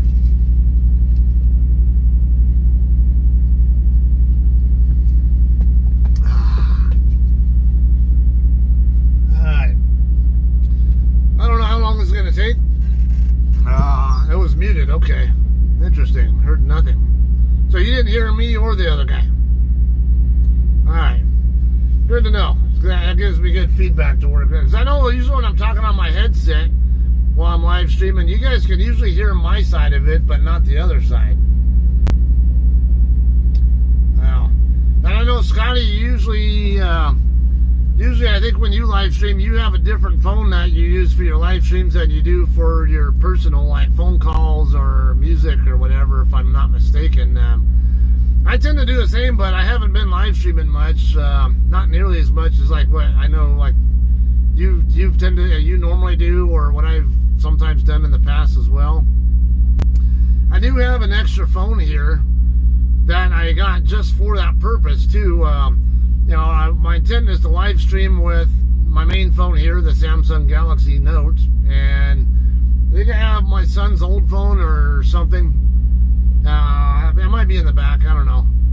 Yeah, I just need to charge it up, and because I don't like, because there are times I need to look at traffic or weather, or, you know, because you guys, you know, Scotty and others who drive for a living, you guys know how it is, where sometimes maybe you weather plan or something, and yeah, everything looks hunky-dory, and then all of a sudden, hey, I see clouds up ahead. What's going on here?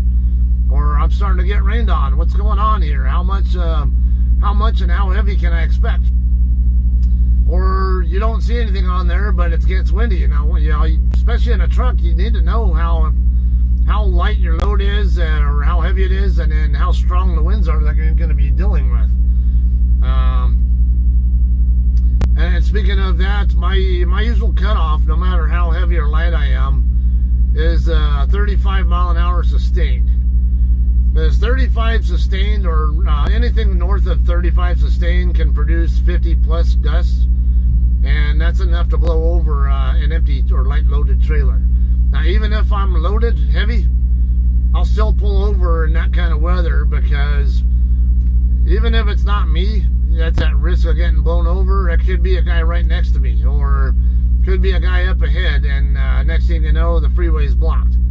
Yeah, I've seen it happen way too many times where I'm just driving on I-40 in, let's say, New Mexico or Arizona or something, and then there's a truck rollover, even if it's just one truck, and all of a sudden the entire roadway is blocked because nobody can get around it. So,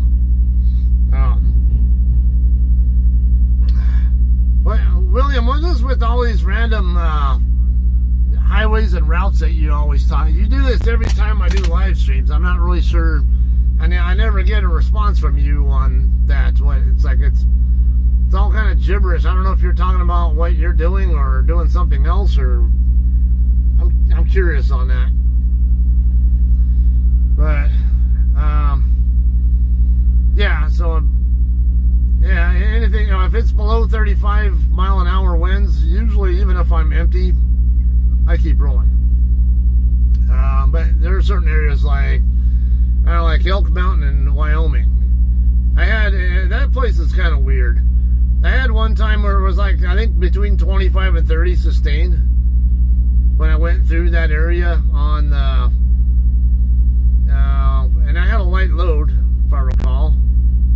And I thought I felt like I was getting ready to get blown over on that one. And there were other trucks and even like travel trailer drivers and stuff all pulling over because they were worried about getting blown over themselves. And I remember the Wyoming Highway Patrol even had units that were actually lighting up people who were stopped on the right shoulder for that wind and telling them, hey, you need to get off the highway, you need to get moving, get to the nearest exit or something, but you can't be here on the shoulder. Yeah, and that's good general rule. Don't be on the shoulder if you don't need to be there. Where 60 plus mile an hour traffic could be, that's the last place you want to be if you don't absolutely have to be there. But yeah, I had this one occasion where I thought I was going to get blown over, but I ended up not. And then I had another time I went through that same area and like 30 mile an hour winds. And if I recall, or maybe I'm getting mixed up. There was one where I was heavy loaded and another one when I was kind of 25,000-ish, somewhere in that ballpark.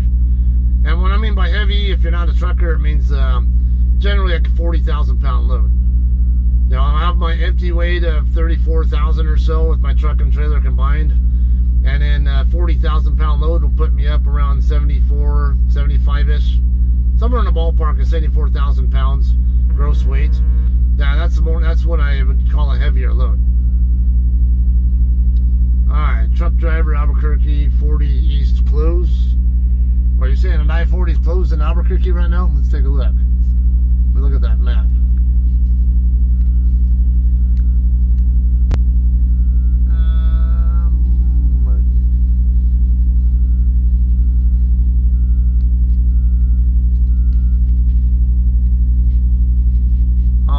Yeah, I see something going on the east side of Albuquerque. It looks like both sides have some kind of delay right by the San Pedro Drive, right by San Pedro Drive. What exit is that by? It should be 160 something. 162? Yeah, westbound side, it bogs down right by 162. Eastbound side bogs down by exit 160. Can't tell what that number is. It almost looks like 169, but I thought I just saw 162 on the other one. I don't know, somewhere over in that area. So yeah, east side of Albuquerque, there's some kind of delay on both the westbound and eastbound sides, apparently with whatever that truck incident that William Torres is talking about. So might want to watch out there. It doesn't look like it's a super heavy delay. If you're in the area though, you can always take Route 66 up. Let's see, pretty much any of those exits east of I-25. Go south and you can get on Route 66 and follow 66 up to Moriarty. So that's an option to get around that, or it should be an option. I've been on 66 before. Hey Bradley, how are you? Good morning. Yeah, we're on the dock door in Riverside now, and I might get off of here pretty soon. So I need to review that video that I uploaded and start putting my bookmark stuff in there. Speaking of, Scotty, last time you and I met up there in Prosser, remember we were talking about, like you were wanting to know about how to put the chapters or bookmarks in, whatever. It's pretty easy, so I don't know if you ever got that figured out on your own, because I think we forgot to address that when we were meeting up there last time. But yeah, all you have to do is just whatever the exact point is in the video, put that timestamp in the video description, and then just right after that, put whatever is at that timestamp. Yeah, the YouTube is set up where when it recognizes the when you put the actual point, the time point in the video, like say if it's a 50-minute long video, and let's say right at the 5-minute mark is something of interest, or maybe a topic changes or something, just put 5:00, and then I usually just put a space, and then a dash, and then a space, and then after that I write out what is of interest at that particular point. Yeah, and basically I'm just titling that chapter there. If you go on any of my videos, the non-live videos, especially all the recent ones, because I always put the chapters in them now. Just go in the video description and you'll see where I have the timestamps and all these different points of interest within the video. And yeah, if you just do the same thing on yours, it'll automatically set them up for you.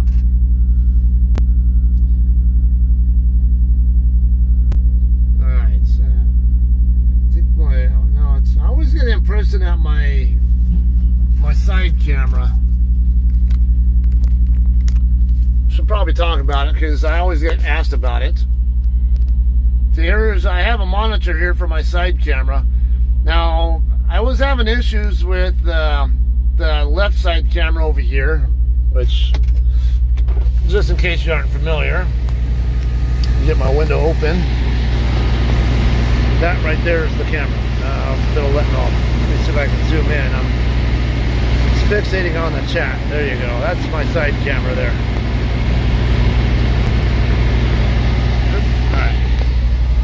Okay, because I always get asked by people what kind of camera system I have. Alright, so this one here is called the V-Sisto V7. Get this thing out of here. Alright.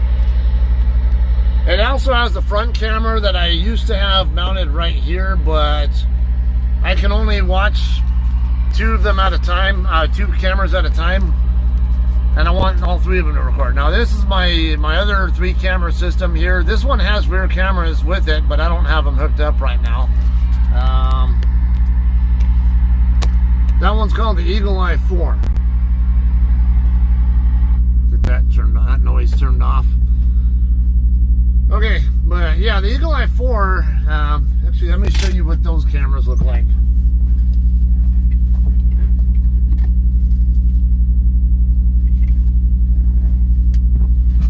So the side cameras on it, this is what they look like. Now on my Peterbilt, I had them mounted to the bottom of my my rear view mirrors, and because the mirrors on my Peterbilt were flat, it had the angle was perfect for it, and the position was perfect for it too, because it got a nice view, and it could also pick up truck numbers, US dot numbers, company names, and all that of trucks that might have done something offensive.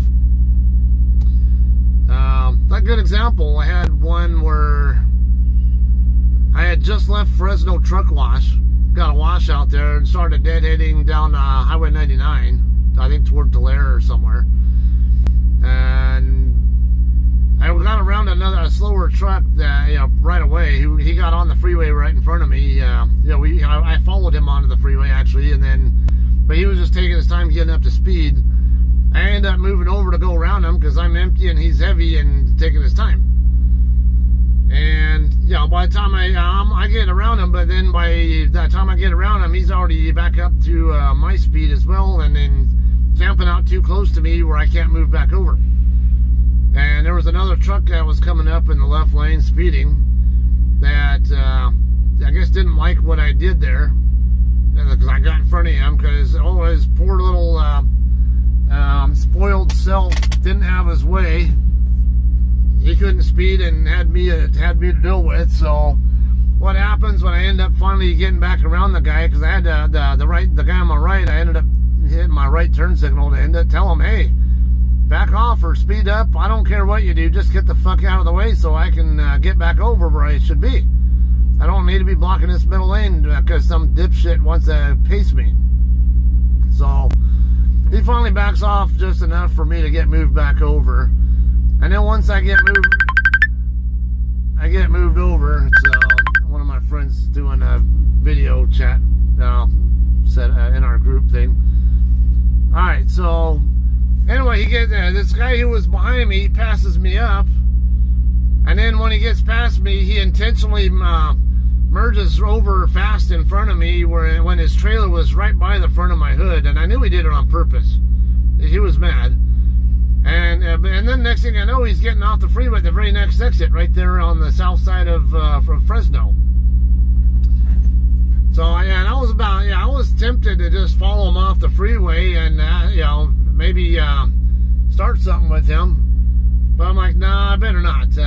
For one, it's not my name on the side of the truck, and two, I kind of like keeping my freedom and not being in jail and stuff. But those kind of things always factor in. Like, there's stuff if I knew I could get away with it, or if I beat someone's ass for that kind of stuff, I probably would. But I'm not gonna give JCT a bad name, and I'm not gonna get myself locked up over some stupid shit like that. That would have been one of those report it to DOT, but what are they gonna do about it?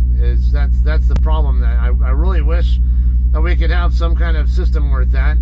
If I have dash cam footage showing that the guy intentionally did this, there should be some kind of method where they can be held accountable for that kind of stuff.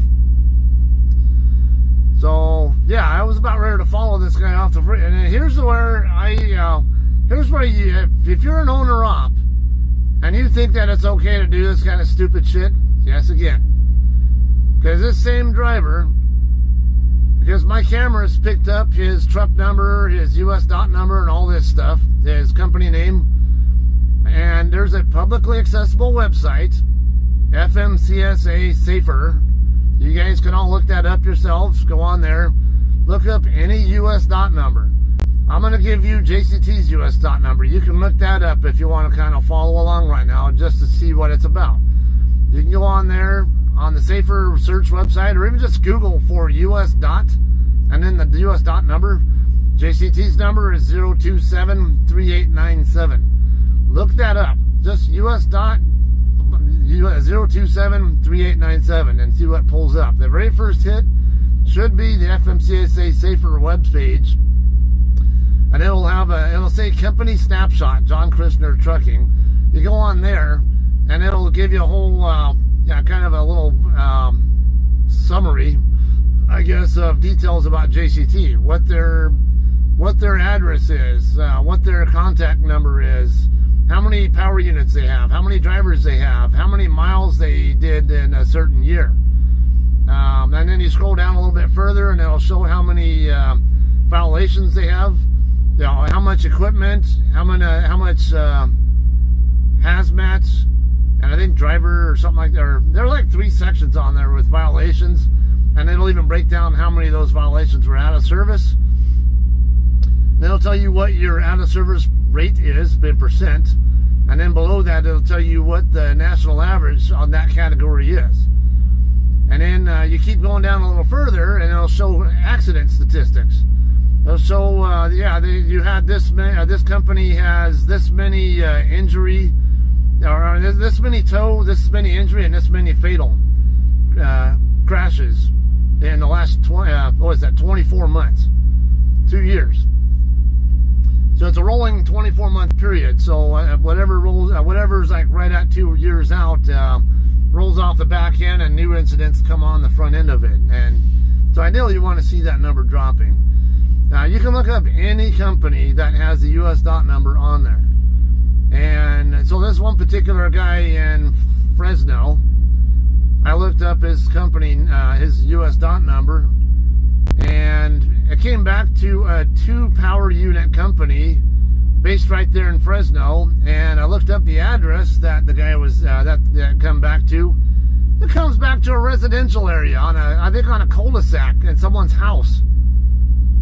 So this guy doing this stupid shit exposed his home residence, most likely, to me. And me posting it online, now it's public information. Hey, look what this idiot did. Look what this moron does. And guess what? Here's where he lives. You know, someone sane like me is maybe not going to do something about that. I'm not going to go visit his house and do, you know, criminal stuff, whatever. But there are people who will. You might want to think about that if you're an owner-op, you want to do stupid, like aggressive shit like that. Because there are drivers out here who will do that kind of stuff. Definitely not me, but, yeah, I don't know. Someone might pay you a visit, an unwanted visit there, or might pay your family an unwanted visit. Yeah, that was my thought process too, Kat. Like, why would you do that shit knowing that you're, you know, I think a lot of these drivers may not even know that their personal residential info is right there out in the open, publicly accessible. So that's why I always laugh when there's this guy backing in here. Might as well show you him while we're talking here. But yeah, every so often I'll see someone ask about, like, you know, maybe somebody did some kind of wrong in one of the Facebook trucking groups. And okay, this guy has his door open. It's kind of funny because he's in a Volvo. It's pretty common for drivers to open their door while they're backing to help their visibility more. Now here's something he's doing wrong there. He's got his window down, window up though. Okay, so guys who are in long nose trucks or whatever, or trucks where the sleeper area is wider than the driver area, it makes a lot more sense to do that, because I remember when I had my Peterbilt, and I was so used to driving Cascadias before, Freightliner Cascadias. You know, Freightliners, the cab area here is just as wide as the sleeper area, so you have really great visibility of the trailer when you're trying to do your backings, or at least on the side. First day I get with JCT and I'm driving my Peterbilt, and my 579, and I realize the cab area is more narrow than the sleeper area. And I do my first couple backings with that thing, and like, where the hell's my trailer at? I can't, like, my normal seated position in the Cascadia, how I was used to doing backings, now like I can't even see the back of my trailer so well. I think I was able to see the back corner of it, but not much of it. And that was it.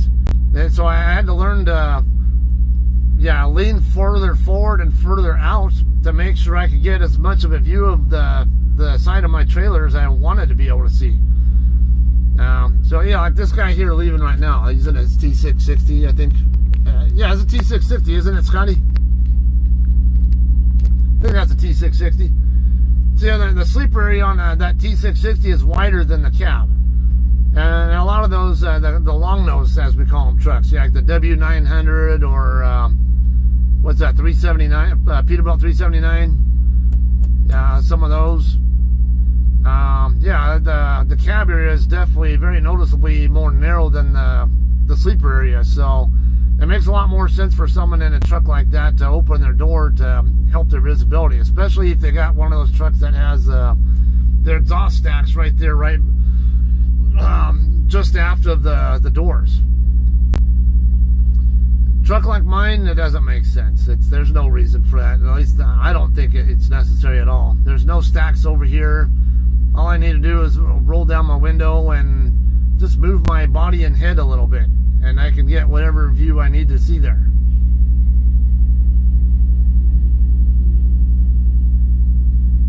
Alright.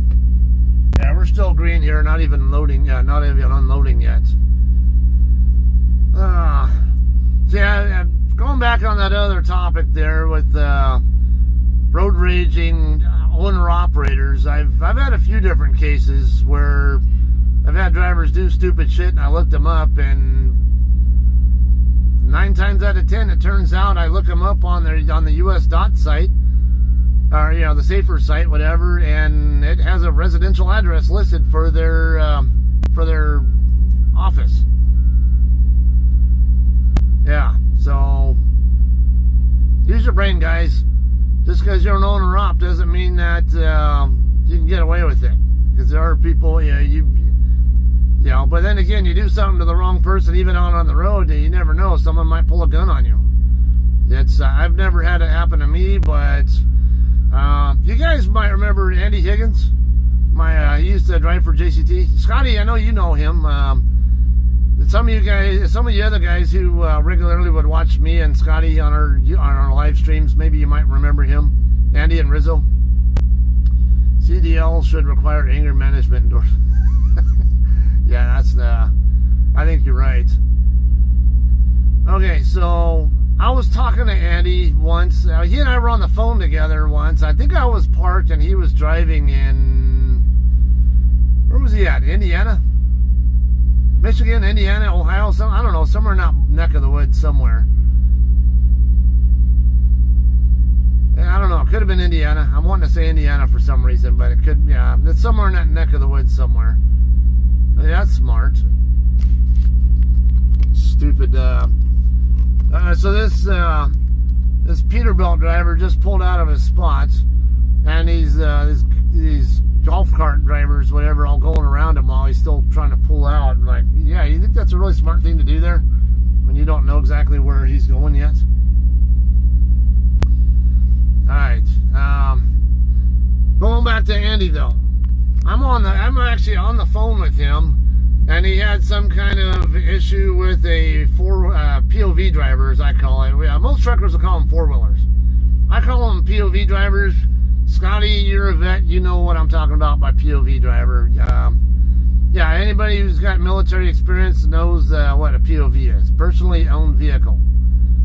And so Andy had this issue with some guy. I can't remember if it was one of those guys who playing road yo-yo, wouldn't make up his mind what speed he wanted to go. Kept getting in Andy's way or whatever, so Andy kept going back and forth with the guy. Something along that line, and I think Andy might have blown his air horn at the guy or something, or they kept playing back in like leapfrog games with each other, whatever it was. But I remember as this guy was passing him back up one time, he actually brandished a gun and showed it, I think he pointed it at Andy, or at least showed it to Andy. And like, whoa. And so Andy quickly backed off and went into there was a way station right there. Well, the way station was closed, but he went into the way station ASAP to get away from the guy. And I've had so many times where I've heard of vehicle-to-vehicle shootings where someone gets shot and killed because of road rage. So I don't know. I do have, I'm not going to say I'm not an aggressive driver myself. I do have some issues with that they're sometimes difficult to stay calm with. You guys see my reactions on stuff. Watch my YouTube, my Scott Zane Trucking Clips channel. Or pretty much any of my other stuff where I might post it on my Facebook or wherever else. Yeah, you can see some of my animated reactions on stuff. But generally, I don't get like aggressive, like causing, like inciting road rage type of aggressive. I might yell and scream or cuss about stuff or whatever, but no. I always keep the mentality that, or try to maintain the thought that a cop could be right, like sitting there watching and you not knowing it, or someone can have dash cam footage of you doing your stupidity, and then next thing you know, that dash cam footage is getting to your company or the law enforcement or whatever else, and that creates another problem. So, like, especially with trucks these days, virtually all the major companies have company-owned cameras in their trucks. I have company-owned and my own. That one right there, that is a company-owned camera. That is part of this smart drive. This is part of that same camera system. Then there's that sensor, whatever that light thing there is, that tells me what the status of it is. Hang on. So, yeah, the colors of the lights on that thing over there, right now it's green and blue. But I think if it's blue and blue or something, it's recording. And then if it's like flashing blue or something along, I forget. I don't even know. I think if certain thing, it means it's uploading whatever it's recorded to the server. Now, their system, for those guys, it might be helpful for you guys to know if you guys have or drive for a company that has that system on it. Your safety department doesn't normally itself have that footage. Well, actually, no, I'm going to digress. It used to be where, oh, here's this 4393A here.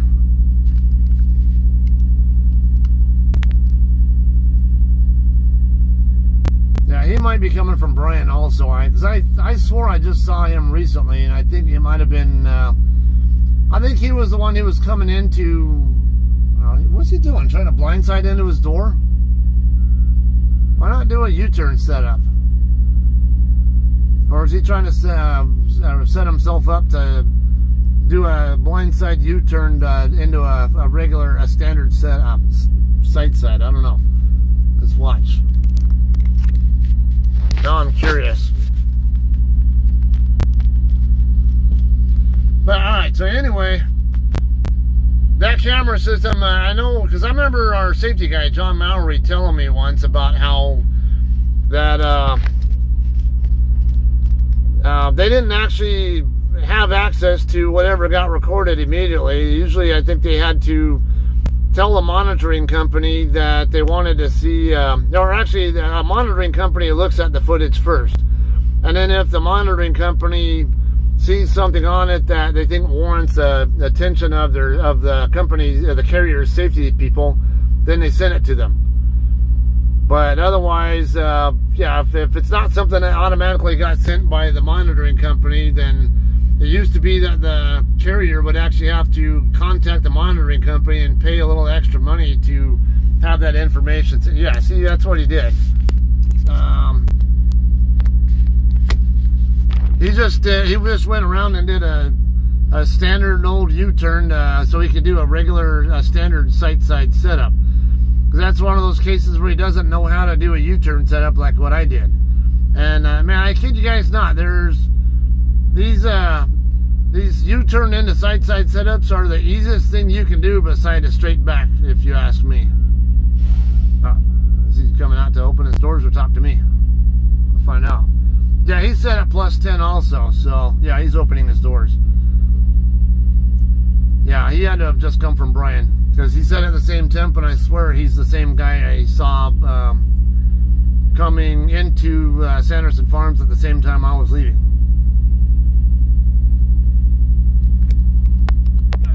Small dog there. Check it out.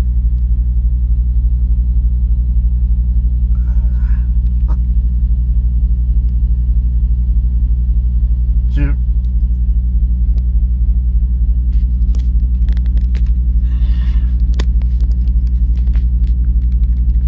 Yeah, I can't do ankle biter dogs, but that's that one there. I don't know. Maybe he looks like perhaps a puppy, but it's hard to tell.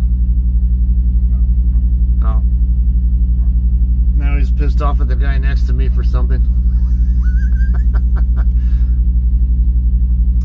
570-degree packs. 570. Damn, that's a odd number.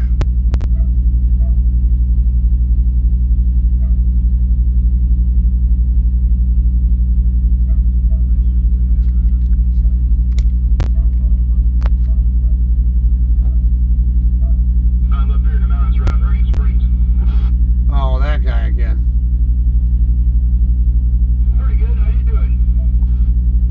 Alright, so that guy on the radio, yeah, he runs a base station up on the mountain, up in, I think like Crestline or Running Springs or wherever the hell he's at. Somewhere up there, up on the San Bernardino Mountains, up above San Bernardino.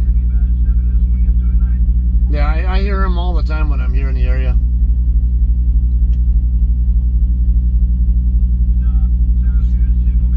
Yeah, that guy just...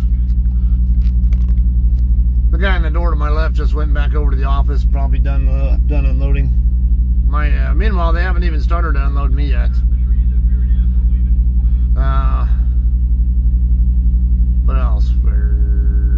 Alright, so yeah, U-turn setups. If you guys are OTR drivers, try them out sometime. Yeah, when I was a trainer, oh, you know what? This is something else here. Gotta watch for. This guy's. Why did that switch? Alright.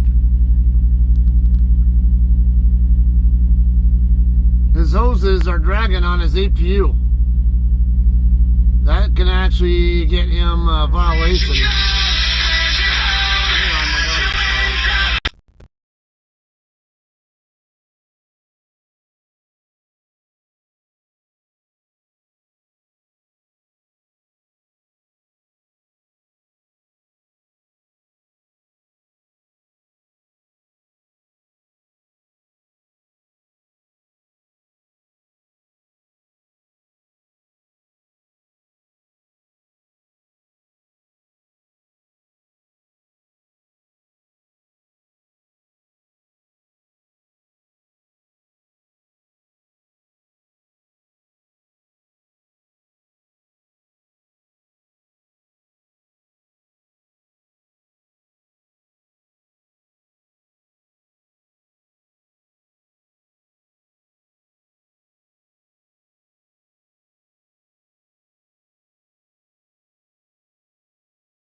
Alright, guys. No, I didn't accidentally mute the phone. My daughter, Bradley, your sister, called me. I just called, and I was on the phone with her when the other guy was just finishing up opening his trailer doors. I was trying to let him know about his hoses dragging on his APU, and yeah, I didn't want to see him get a violation. I mean, it's his responsibility, but I just wanted to make sure he was aware of it, and I gave him like a little idea on how, because he said, I I guess he's adjusted it before, and then next thing he knows, when he's making a hard turn, his red glad hand came completely off. So he's concerned about that happening. So I was telling, well, I might, yeah, because he's got 2 springs on his rack. My truck I only have one. Let me show you that.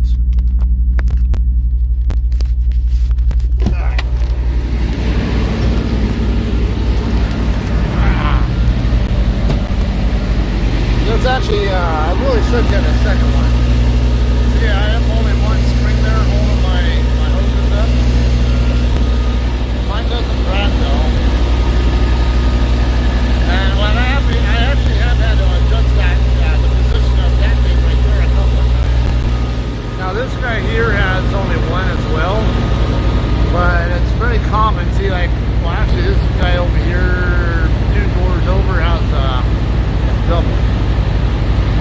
That's one hook, but a double spring on that one hook. Can't tell if he's got more. Yeah, this other JCT guy, he's got like three hooks on, 3 hangers, whatever you want to call them.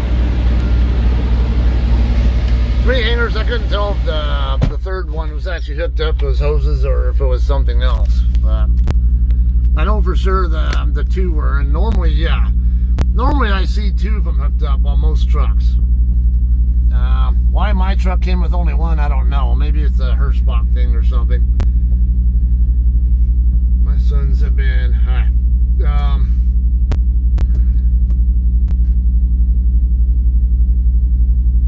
well, what else?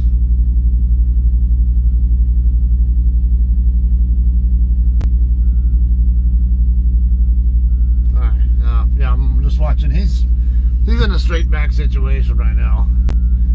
Yeah, he had to do a normal side, but he's just pushing his trailer back now. Yeah, see, there's plenty of room there, because I was starting to talk about U-turn setups also earlier.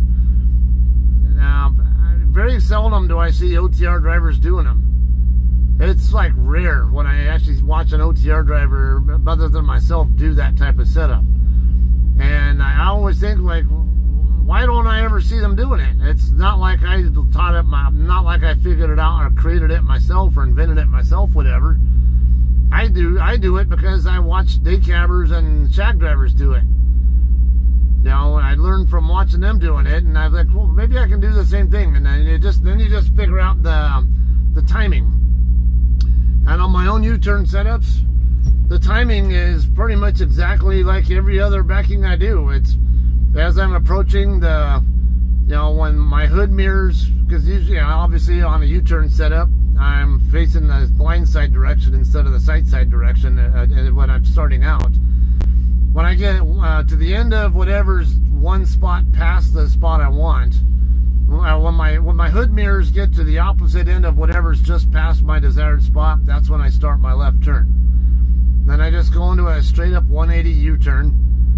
I don't even necessarily go max left turn, because with Cascadias, they turn on a dime. And sometimes I still have, I still sometimes get in my head what I'm used to doing in my Peterbilt versus what I need to do in this truck. And it's, in my Peterbilt, I could just go all the way to the stop limit on my left turn. And I may have it, just do a 180, and then just once I'm facing the opposite direction, just go straight ahead and keep going forward until I can see the front end. Like so, if I were to do this. All right, I don't have my reflective vest on, and they get kind of snitty about people being out of their trucks doing other shit. Okay, so if I'm setting up, I usually go forward on the second part of that setup, and you'll see that I have one such setup very recently posted on my Trucking Clips channel. My setup would be where I want to see the front end of that red truck that's 2 spots over. If I were to U-turn into this spot here, which I actually did do. Yeah, but because all you could see was the front view, and it's a more narrow front view on top of that. You couldn't see that, but I could always save the footage off my other cameras that are running that, and then later on post it so you can see what it actually looked like from other view angles and stuff.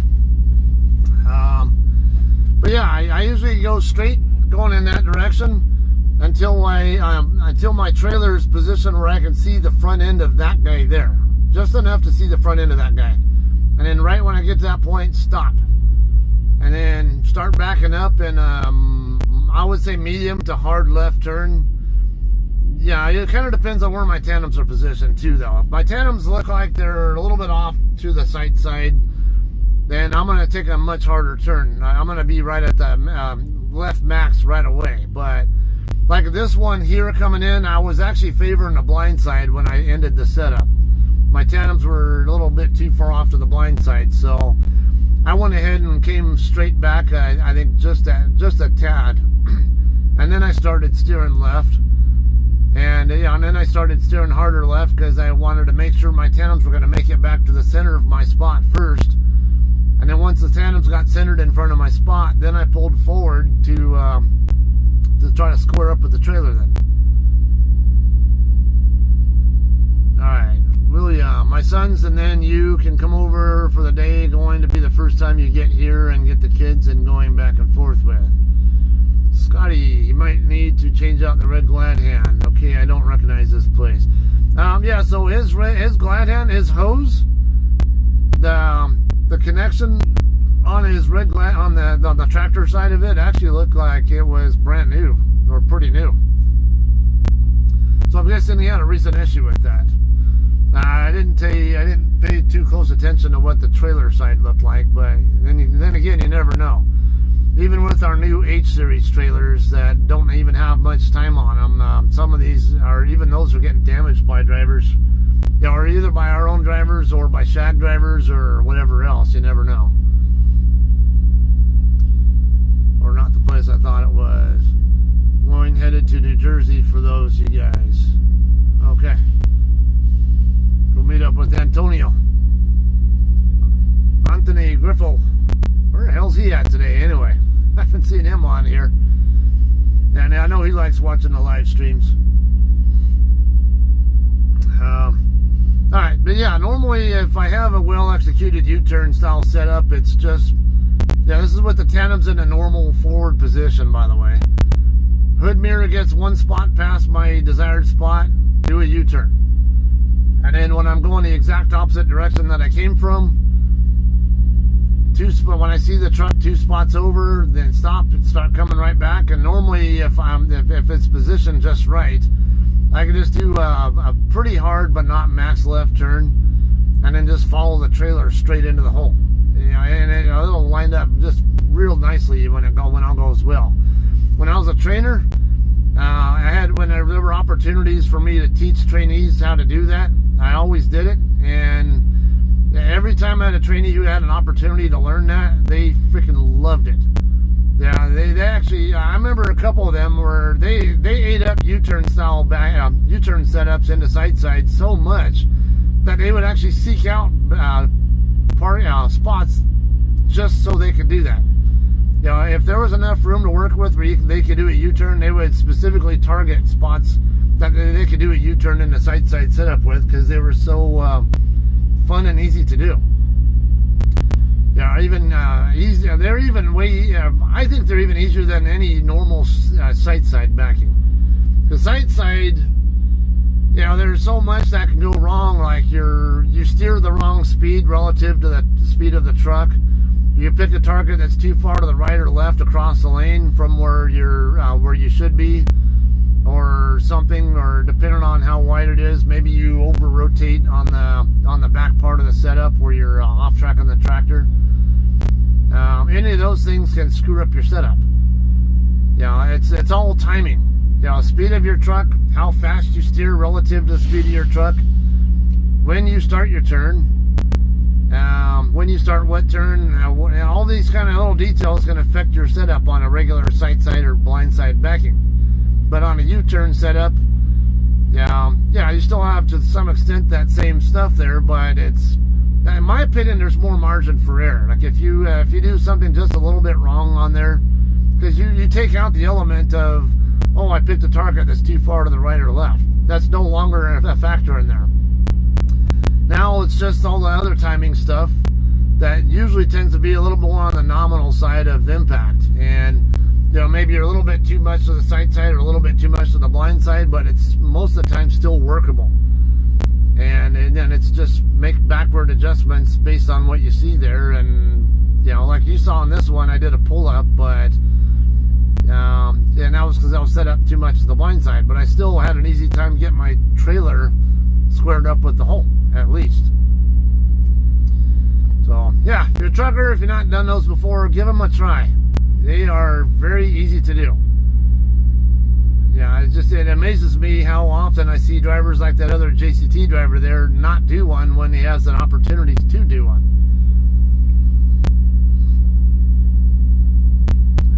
Your phone, or I call up microwave. What? Found some old CRE training modules on my old computer.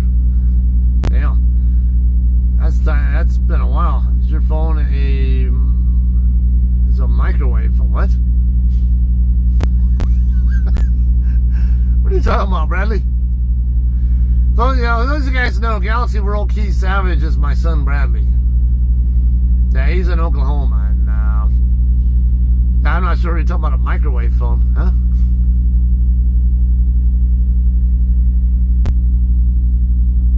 Why are we kicking out in my direction? He kicked out in my direction right off the bat, but now it looks like, oh no, I think he's just trying to line up so he can, is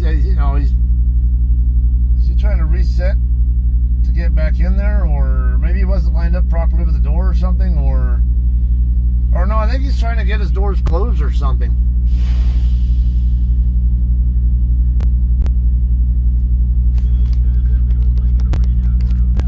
Yeah, I think he's trying to close his doors. I can see his, well, I usually leave my doors open until I get to the guard shack when I leave here, because they usually want to look inside. Let's see what he does, but yeah, I know he went back into the building to get his bills, and I'm under the assumption that he's probably checking the inside of his trailer and or closing his doors, and he might have changed his angle, like it made a little bit more cattywampus like that, whatever, so he could so he can have the clearance needed to get his driver's side trailer door closed.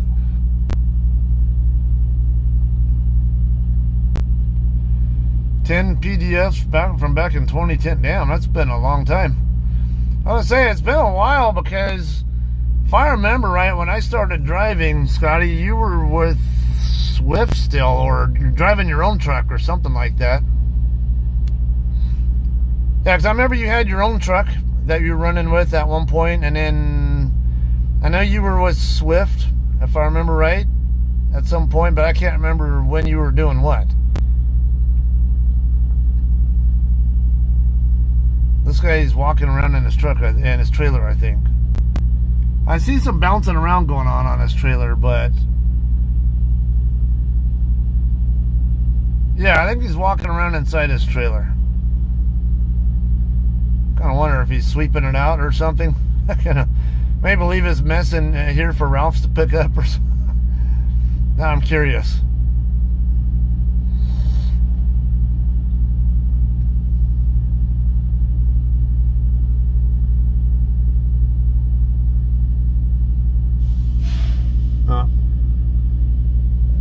Saw some kind of movement, some kind of shadow moving through that water puddle down there by his, damn it, my stupid sticker there is in the way.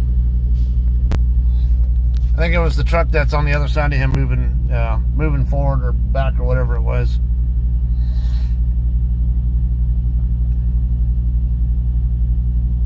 Yeah, see, I can see this guy's trailer moving up and down a little bit. That tells me he's probably walking around inside it.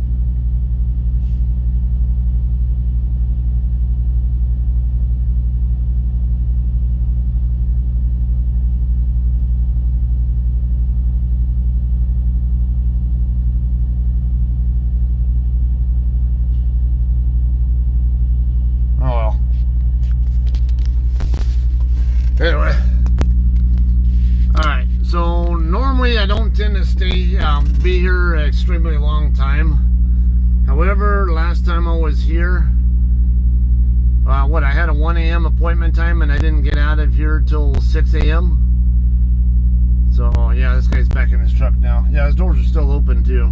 So I might go ahead and just stop the stream now, and then I can go back there and start putting the chapters in my my video that'll be going public as soon as I get through putting those chapters in.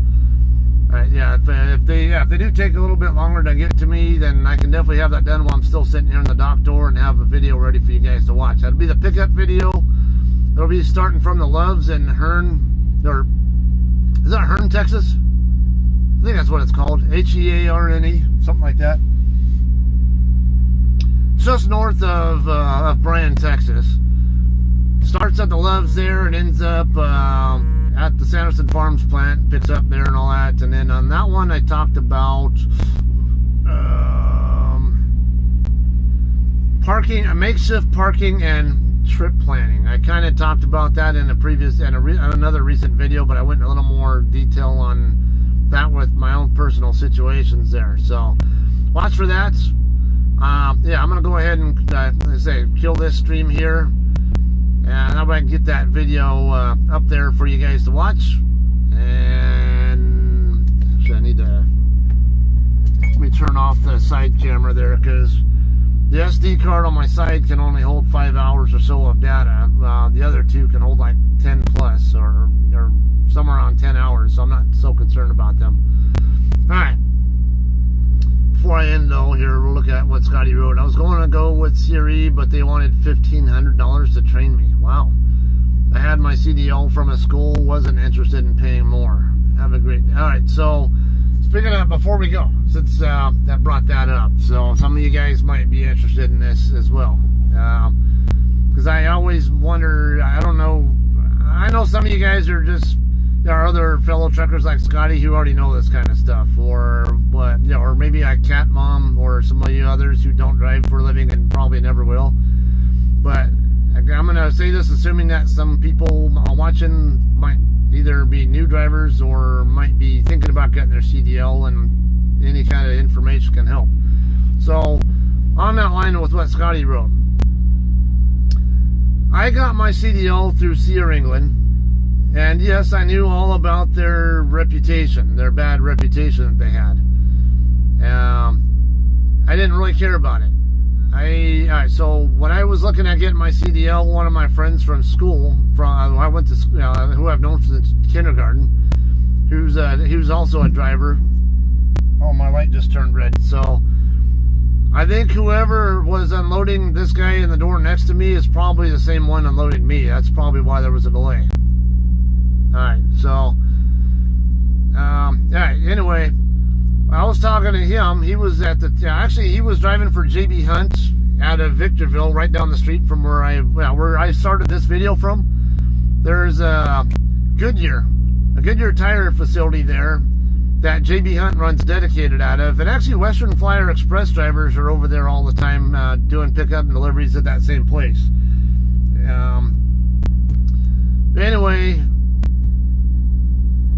he was driving out of that DC there, and he would do regional work up to the Bay Area regularly. And I remember asking him, like, hey, I'm thinking about getting my CDL. Do you have any recommendations on company, or how I might, what's the best way to go about that? And at the time, he had suggested I at least look into Robertson's Ready Mix, which is a local area company. I think they're actually based in San Diego, but we have a Robertson's facility right there on the I would call it the Oro Grande side of Victorville. It's kind of the north end of Victorville, right there on National Charles Highway, or D Street.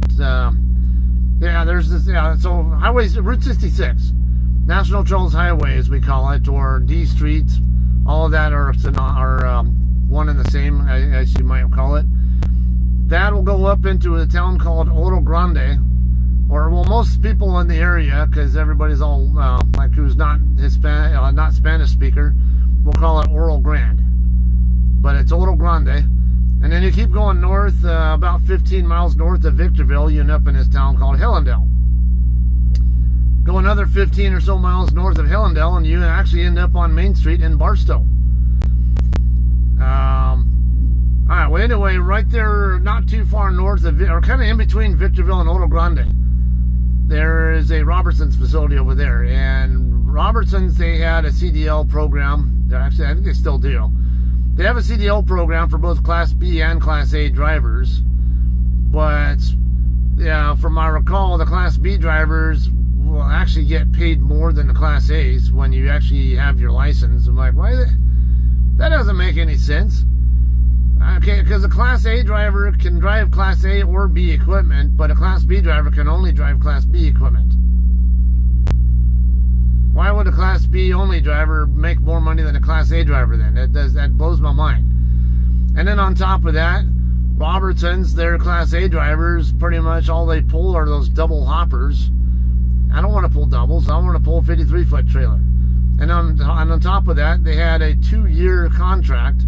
Because they did free CDL school there, but it was a 2-year contract. So, yeah, once I got my CDL, well, let's just say if I didn't like the conditions there, or I didn't like the way things were looking there, like, I didn't want to stay there too long, then that would have been a much longer contract I'd have to either abide by or be financially obligated for or whatever.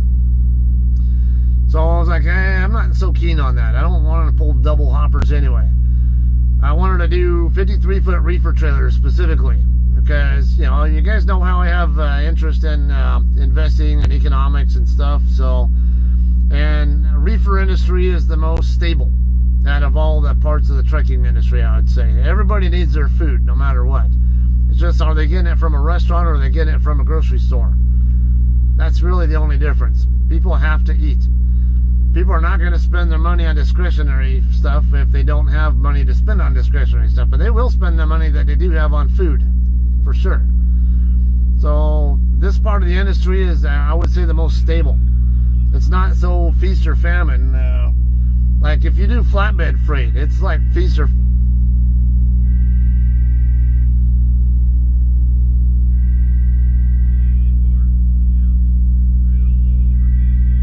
Who's honking their horn?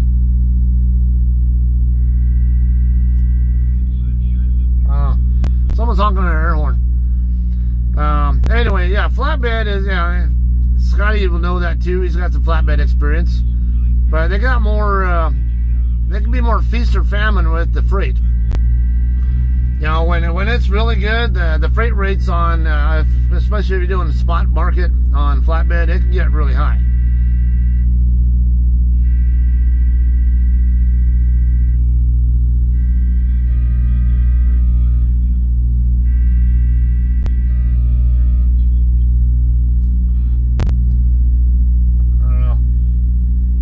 Horns keep going off. I don't know if it's the building's horns, like for a break or something, or something else going on.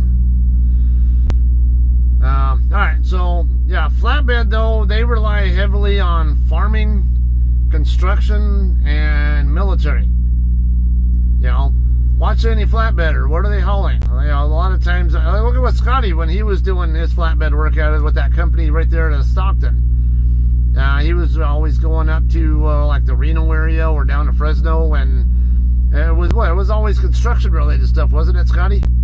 Because you were always going to like new housing developments over in like the Silver Spring or whatever they call that area of south, kind of south or east of Reno, kind of over there along the US 50 corridor. If I remember right, you were always going over to places over in that area and going right into new home developments that were still in progress to deliver whatever stuff you were taking there.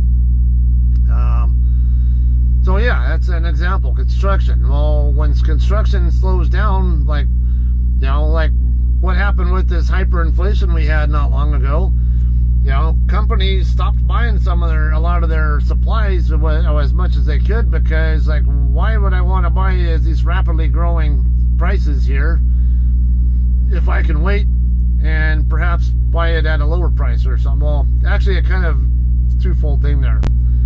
That contributed to the hyperinflation, because some of that was a direct result of of actually manufacturers panic buying their supplies. They were worried about how much higher the prices are going to get before they finally stop, or how long it's going to take for them to finally get their supplies that they need. So, let's say they might normally plan ahead for, so lead times might be, what let's say like 40 days. So if, they might buy supplies for, before they might have enough supplies that are already on hand to last them, let's just say 50 days. So when they get down to they have about 50 days supply left, then they might order when they know that the lead time is 40 days. Then they might order what their normal demand level is, or whatever they actually have space to accommodate with their inventory. They might order that amount, whatever, and then it shows up, and then they just, whenever they get to whatever that threshold is on how many days worth of supply they have left, they put in another order, or whatever the lead time is. Whenever, because they're always looking at that. What's the lead time for their supplier to deliver the product that they need, and how much of it do they need, and this kind of stuff. So, and how many days of available supply remain at the mid-level company. But when you had the hyperinflation problem, the great resignation is what they called it. Where nobody was staying in their jobs. They kept job hopping from company to company because they were all poaching off each other.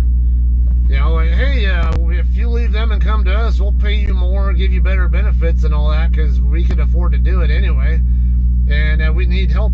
So then they would go to the other company, and then the other company would one-up them back. Oh yeah, we'll give you this or that if you come back to us. So a lot of workers were not staying in their jobs long enough to, so companies and at that mid-level could stay productive. And it also got to where, part of that started the hyperinflation, whatever, and, companies started getting where they don't know when their supplies are going to show up.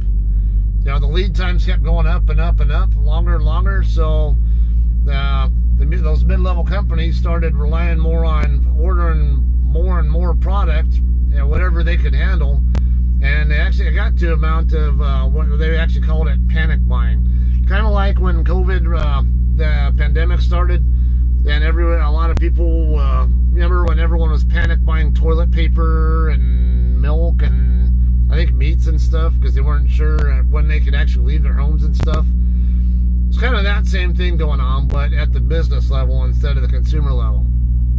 That's what I always say contributed pretty heavily to that. We're not going to get into politics. I know there are some people who are going to say, yeah, fucking Biden or whatever, Biden economics or whatever. No, there's a lot more to that. I have my political views too, but this isn't the place for it. And I think there's a lot more to that than what any politician can play a role in. Actually, I think the FOMC, Federal Open Market Committee, and Fed Chairman Jerome Powell and all them, they have a lot more influence on the economy than the president does typically. Typically the president doesn't matter if it's who's in office or what party they're with.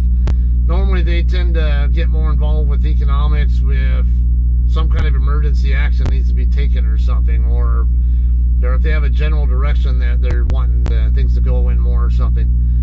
I wanted to run reefer, but companies required experience. JCT said no, experience is okay. Do you prefer Lamborghini or Rolls Royce? So my son's into exotics or luxury cars. I would say both. It just depends on what I'm trying to do. I like sports cars, obviously. I've always had sporty cars, but Rolls Royce, they tend to be luxury cars and nice, whatever. If I could have both, I would. I have both for different purposes. How's that? Alright, but going back to flatbed. Yeah, if you look at what they haul, you'll see a lot of military equipment on their stuff, on their trailers, or you'll see construction-related stuff. Could be coils, or it could be like I-beams or, any kind of like, metals or stuff. Conestogas especially. They might have a lot of metals and stuff that they want to protect from the elements, so that's why they have those curtain side or Conestoga trailers that you'll see. And then you'll also see a lot of farm-related stuff. So that tells you right there, they rely heavily on those parts of the economy for their feast. But then when those parts of the economy aren't doing quite so, or aren't so strong, like farming, that took a shit last year because the longer than unusually wet winter, wet and long winter it seemed. We actually got impacted even on the reefer side a little bit by not so much freight because the weather actually affected how much produce could actually be grown and sent out to stores. So to an extent that affected us as well. There's any number of things there that can also affect us, but generally reefer is not, it's more insulated from economic volatility than the other parts of the industry are. So that's why I wanted to do reefer freight. And Cedar England, I was working over here at the base before, and I retired, like just 2 exits away from here at March Air Reserve Base. I spent most of my Air Force career there and then retired in 2015. About 9 or so months later, it's when I think a little bit, some part between 6 and 9 months later, I decided to get into trucking and get my CDL. And I knew from all the times passing right past Sierra England's terminal to go from the base to where my son Bradley was living there. He was living over here in Rialto at the time. I'd often go up there to Rialto to pick him and his brother Christian up. To visit, to hang out with them and stuff, and would go right past Sierra England's terminal.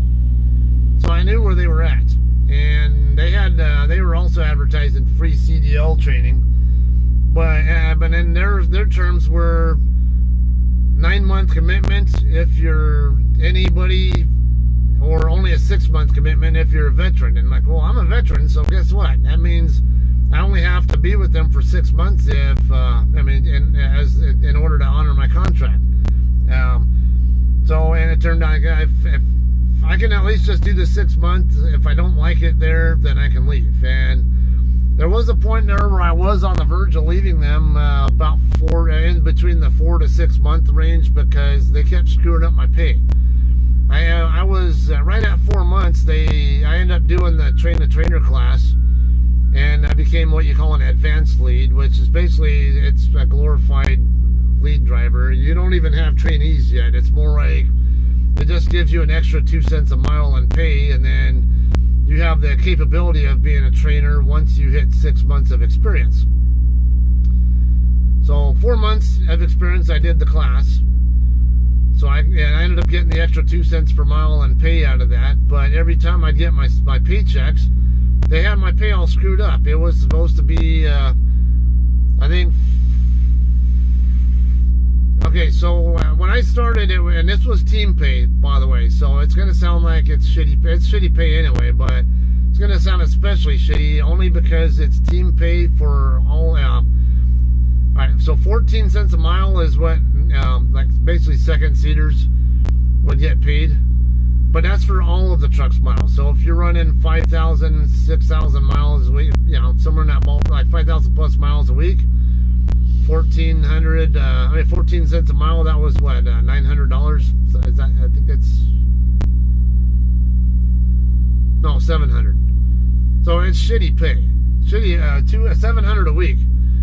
And then if you became when you become a first seater, after you got through your phase 1 and phase 2 training, you can become a lead where you're the guy responsible for your truck, and you usually had a co-driver with you. You weren't training them, it was just you were supposed to both already have been trained and just be teaming up getting freight moved. That was an extra 2 cents a mile, 16 cents for all the truck miles. And then when I got advanced lead, they called it, it was supposed to be 18 cents a mile. 14 cents a mile plus the 2 cents for lead plus the 2 cents for advanced lead. And so was supposed to be 18 a mile, but every time I'd get my settlements, some reason they were only giving me like 12 cents a mile plus 2 cents for lead pay or something along that line. And like, what the hell is this? So I would call this the settlements office there, or whatever the hell that office is called over there, and tell them, hey, I'm not getting paid the right amount on my settlement. And there were a couple times I talked to them, and they kept telling me, no, you're getting paid the right amount. I'm like hell I am. I'm an advanced lead. I'm supposed to be getting 18 cents a mile here, and your old guys are only giving me 14. It's like, don't tell me that you're paying me the right amount. So, and my DM over there, he was a very experienced trucker himself, and a really good DM on top of that. He was a great mentor for me in every way. Yeah, that I was on the OTR side there. He saw me.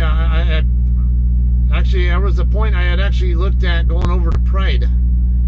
You know, the Salt Lake City-based company that's ran by Jeff England, who's actually the brother of the guys who basically run CR England. He branched off from CR England and opened his own company. You know, I had always heard a lot of good things about them, and I thought about going there. I ended up talking to a recruiter there, and they even did pulled a DAC report on me, whatever. And then when they did that, I guess it pinged the system, and my DM was able to see that Pride had actually pinged my profile. So he calls me up and, hey, is there anything going on here? Like anything I can do to maybe help? Because I hate to see you go. Yeah, because he knew how hard runner I was and all that, a good communicator and all that. And I still got red light here. So I was telling him what my concern was. Yeah, these guys keep screwing up my pay, and if they're gonna keep screwing it up, I'm gonna say I'm out of here. You guys don't want to pay me right, and you guys are trying to tell me that you're paying me right when you know damn well it's wrong. Then I'm not sticking around. Yeah. So I basically left it with him, and then he took it up the flagpole, and it actually got. But by the time it got resolved, I'd already hit that 6-month mark, and he's like, well, maybe once you get trainees on your truck, and you start getting the trainer pay, see if you still have any problems there. Like, take a trainee or two, and then if you still have problems, we'll make sure it gets resolved. Otherwise, you got to do what you got to do, I guess. So, yeah, I ended up taking on my first trainee, and ever since the pay was always exactly what I was supposed to be getting. So I don't know why they had some kind of issue with advanced lead pay there, but yeah, that's how my career at CR England almost lasted only 4 to 6 months. I ended up taking 2 years though. I ended up going, I think 15 months on the OTR side, and then 9 months in the Walmart fleet over here in Colton. OTR, I couldn't stand running that side overall. I was just, a lot of the loads were late pickups. Like I could be delivering one load on time, and then they'd give me a pre-planned pick up another load that was like 12 hours late or something. And it was just, they didn't have any trucks to pick that load up. So, and I was just the first one available to pick it up when it was in the area. So I would end up picking up loads late, and I would be behind the 8 ball. It's Scotty, when you were with JTT, remember you were kind of having some of those issues where you always felt like you were behind the 8 ball, and like playing catch up in a way. Where it was always stressful because you were, it was always like panic mode trying to get the load delivered on time, or keep it as close to on time as you can, even if it's not on time, that kind of thing. Yeah, that's stressful. I don't like running that way. Yeah, it was always like that. And on a team truck, I can't split my shifts, or I could, but if I stop for a split, the truck stops too, and if the truck stops, it still delays me. So, and if I want a nap, I should be able to stop for a nap and not have to worry about whether I'm going to take a service failure for needing a nap when I'm mostly driving at night and training people during the daytime and taking naps while they're just moseying down the interstate. Most of the time is how it worked out. Usually, when they would just get on the truck, they would do most all the training, most all the driving, and I would stay in the passenger seat with them as much as I could. They're supposed to only give like solo speed loads when they would start a new trainee out. That way I could spend all my time in the passenger seat walking them through stuff, and I could still be on duty, because there are times where my experience as a trainer taught me that sometimes a trainee actually can learn best not just from being in the driver's seat themselves, but sometimes being in the passenger seat watching what the trainer does when they're behind the wheel. Because there's stuff that you can focus on, like where am I looking, how am I steering, and all this kind of stuff, instead of looking at the mirrors watching tandems or things like that. Maybe when I'm making a right turn, when am I looking in what direction? Because a lot of trainees, they would get in behind the wheel here, and I would constantly tell people, you're not watching your tandems enough. You're not watching your tandems enough. You're not watching your tandems. But I am watching them. Like, no, you're not. You're looking out the windshield in this direction at where the tractor's going, and you're not. I'm looking right at you. I'm looking straight at you, watching you.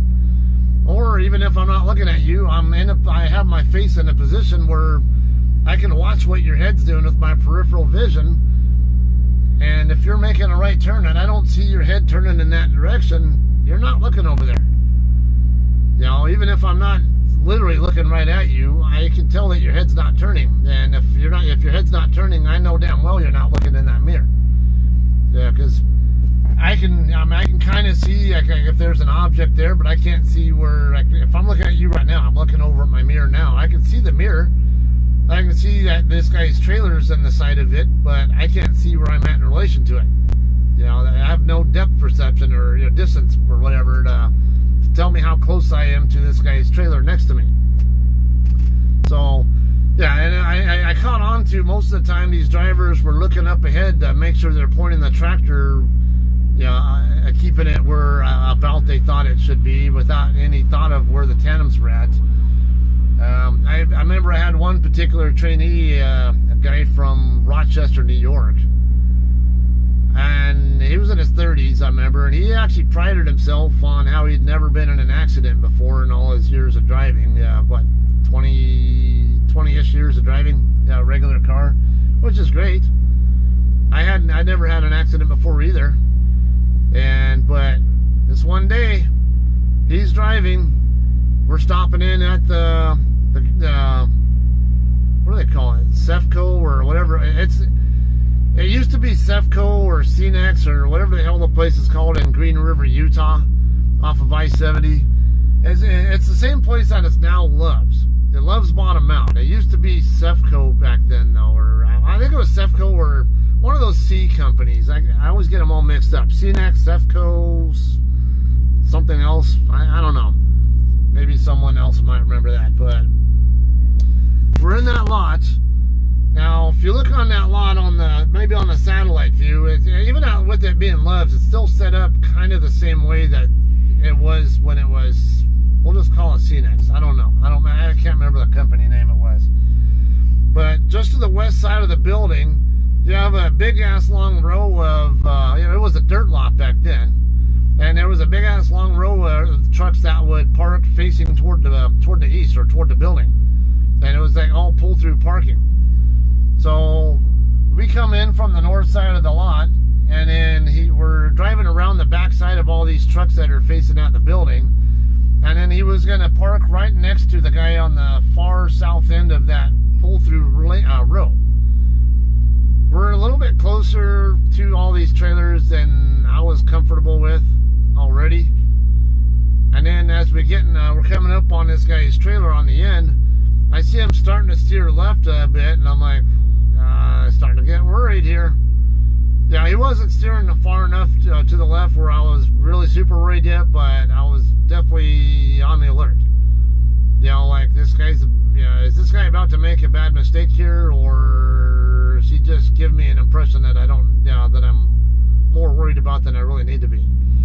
Turned out I had good reason to be worried, because then he kept turning harder and harder, And as he starts working his way around the other trailer, I'm sitting there staring at his trailer through the convex mirror. I can't see where his trailer's at in the flat mirror over here from the passenger seat, but I can see where it's at from the convex mirror. And I ended up yelling, "Whoa!" And he like freaks out and like, you know, stops right away, thankfully. And I go, "Look." And when he looks over in there and he sees that his tandems had disappeared behind the trailer of the other guy, which is code for you're going to hit that guy. If you're at something they teach in CDL school, even at Sierra England CDL school, I remember this. They taught us this several times in CDL school. So I can't blame Sierra England CDL school training on this. This is called drivers not paying attention. Trainees not paying attention to what they are getting taught. I heard it at least a few times in the very short 3-week CDL school I went to. Watch your tandems. Watch your tandems. I heard it every day. Watch your tandems. And I heard it at least a few times, like I was saying, if your tandems disappear behind behind some object, you're going to hit that object, period. And you have to counter steer or back up to stop, avoid hitting it. So I tell him to look, and then he sees what's going on there after I had already been griping on him several times about you're not watching your tandems enough. You're not watching your tandems. Well, I am watching them. Like, no, you're not. There you go. You're not watching them enough. Like, he was going to have an accident, and me yelling, "Whoa!" stopped him just before he was going to hit the other trailer, and then he like shit a brick when he saw that. Like, whoa. He freaked out when he realized how close he came to having an accident, and the only reason he didn't was because of me.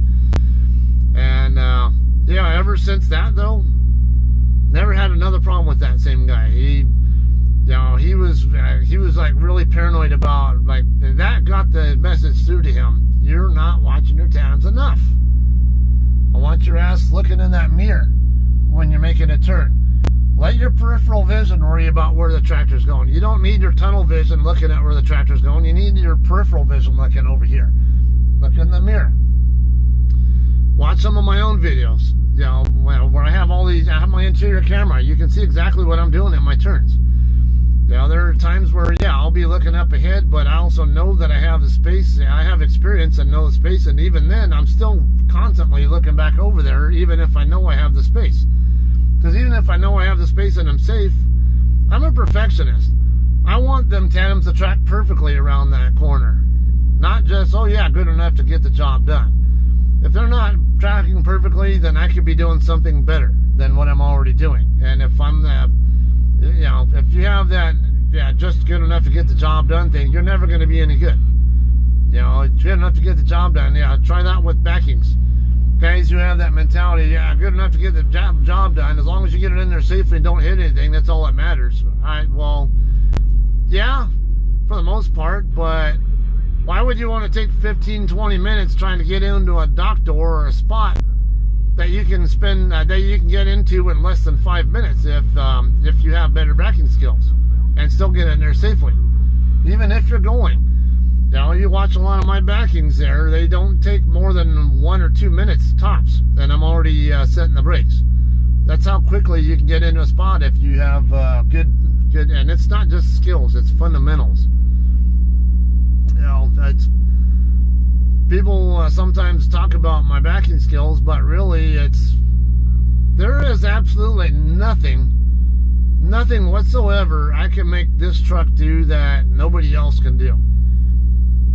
Everything that I can make this truck do, every other person with a CDL is capable of doing as well. It's just, if there's something that I'm doing well that somebody's not so good at, okay, what do I know, or what am I doing differently that is causing me to have an easier time than the next person? That's just feeding knowledge. But some people don't have that attitude. They just have, they don't want to do any more backings than they absolutely have to, or all they really care about is get it in there, and it doesn't really matter how. Those are the ones that take a long time. I even saw at GT's Living Foods in Vernon, over by LA. I was docked in over there picking up a load, and I went over to the office, I think to go turn in my scale ticket or something, check in and all that, and use the restroom, whatever. Come back, start walking back over to my truck. There is a driver trying to dock in to one of the doors that was in between the shipping office and my truck. He was having a bitch of it, and he was having a bitch of a time getting into this dock door, mainly because there was a Walmart drop trailer across the lane from his spot. Yeah, it was kind of a tight setup there, but I've done dockings there before that never take very long still, even if I have to do resets there. But he kept resetting. It took him 15 minutes to get into that door. And I kept thinking, like, you know, I can see this guy's, some of his habits, he looks like he's got experience, but his strategy on his corrections seemed to be wrong. Or there were times he wasn't trusting the trailer, or even me, because I couldn't get to my own truck. I couldn't get back to my truck because I couldn't get around him without putting myself at risk of getting ran over. So I figured, all right, well, this guy's having difficulty. I'm going to go ahead and spot for him instead.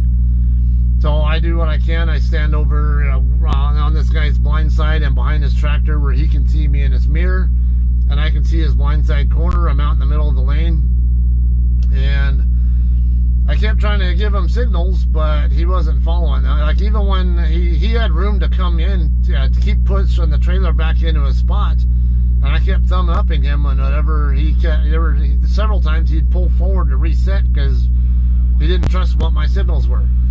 And it's hard to blame him because there are drivers out here who aren't paying attention or who will intentionally try to get you to crash.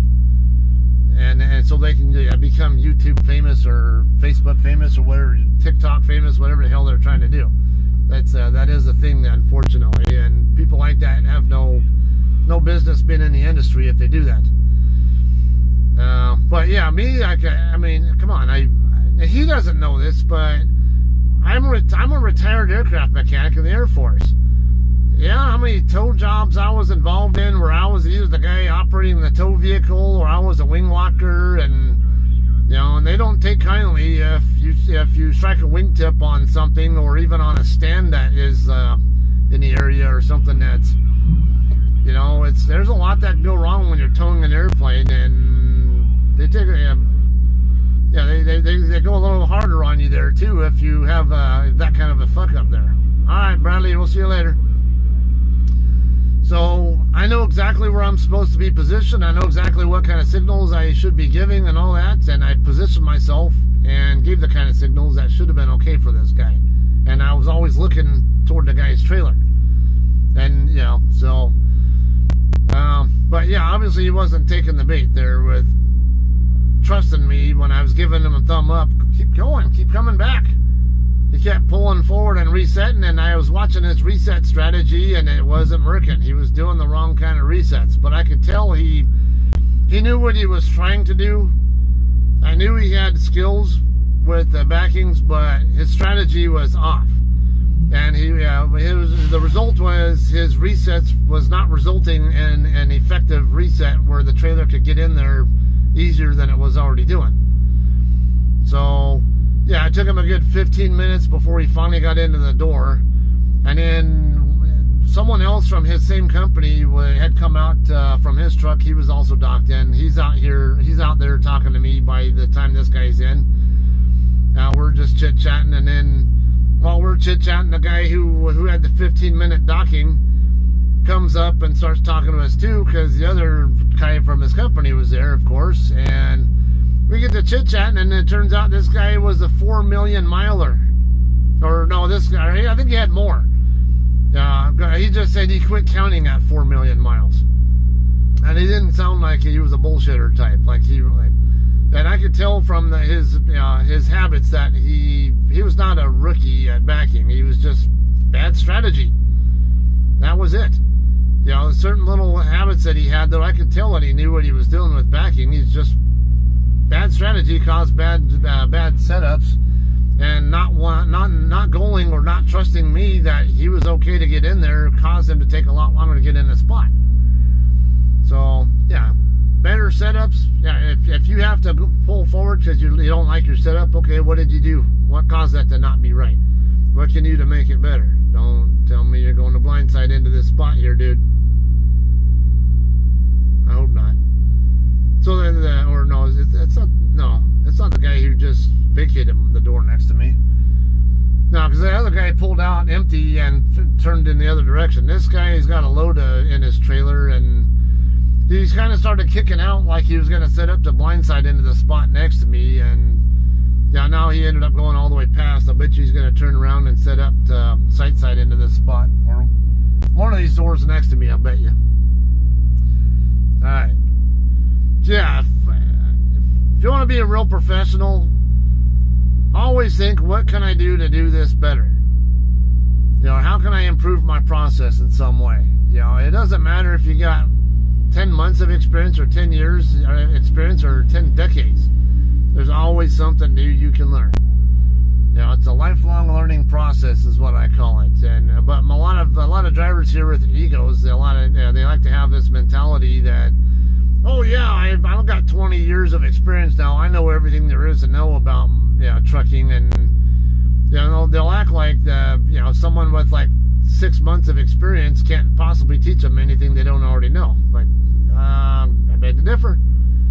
You don't know what kind of background that less experienced driver has. We have drivers who come to JCT with like 20 plus years of experience, but not a lick of reefer experience. If you got a reefer related question, and you got someone like me who I've only got 7+ years of experience, but all of it's reefer, and you got someone with 20 plus years but not a lick of it reefer, and you have a reefer question, which one of us are you going to ask that question to? You're going to ask me, not the guy with the many years of experience. But if it's trucking in general kind of stuff, even then there could be different types of experience that we both have, or my different philosophies, different reasons. Yeah, this guy's going into the door next to me on my right. He was eyeballing this door next to me, and then he was starting to cut out, but the shag driver was going around him. Let's watch him. Alright, my door light is still red. I felt them going in and out of the trailer a number of times, but there's nothing going on right now. This guy's got California plates on his trailer. Orange Station Transport. I bet this guy is from Orange County.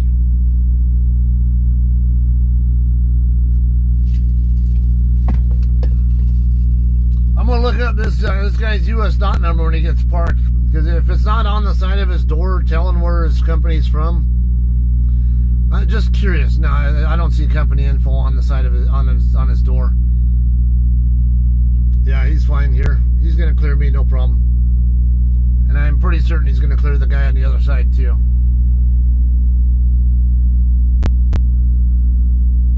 Yeah, it looks like his clutch might be a little overheated or something. Because you see how it's kind of like bouncing a little bit? Because I'm pretty sure he's got a manual transmission in that truck, and the fact that it's kind of bouncing a little bit like that tells me he's feathering his clutch, and his clutch is probably just at least a little bit on the warped side from possibly from overheating at some point.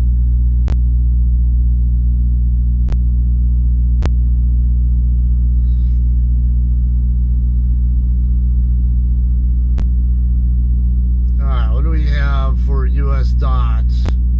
332-2490.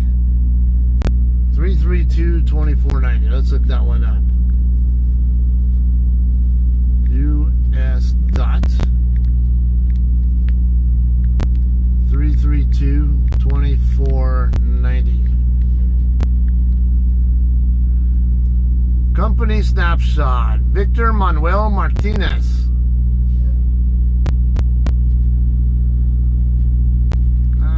Let me see. I don't know if I can screen share on this.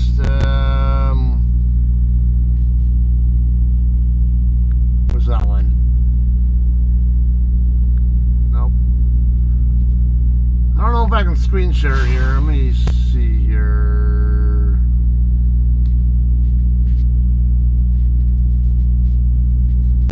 Simple mode, remote, no.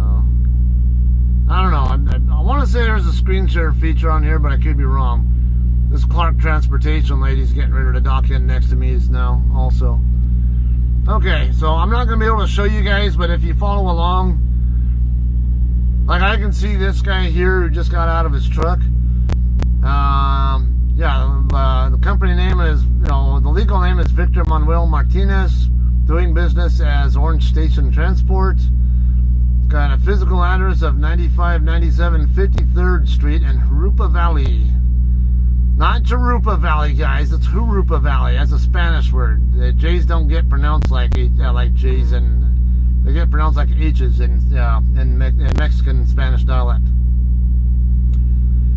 All right, now because I want to make that distinction because I found out that Puerto Ricans sometimes they pronounce J's like a J, and I was kind of curious about that. Why they pronounce their J's like a J and not a H like Mexican Spanish dialect speakers do.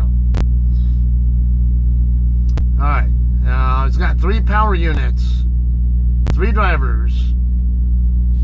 Their company has done 360,000 miles in 2022, so about 120,000 miles per truck. That's not bad. It's not great, but it's not bad. I mean, it's decent, I would say. Authorized for hire, interstate, reefer food only, no inspections at all. And no accident history either. Okay. So now if I go on Google Maps, look up that address, 9597 53rd Street, just being nosy and trying to show how this is probably a residential address, probably his personal where he lives address, 97 53rd. That's it says Riverside on Google, but it's it used to be Jurupa Valley was part of Riverside, and they split off from Riverside. Was about 10 or so years ago. I can't remember what year it was. Yeah, it looks like a neighborhood there off of just south of Jurupa and west of Van Buren. They go to satellite view. It looks like it might be a residence, but it's hard to tell. Yep, that's definitely a residence. Residence with solar panels on the roof and a pool in the backyard.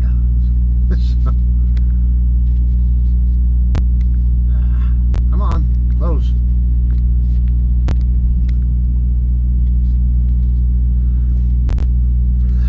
Alright, no watcher coming in.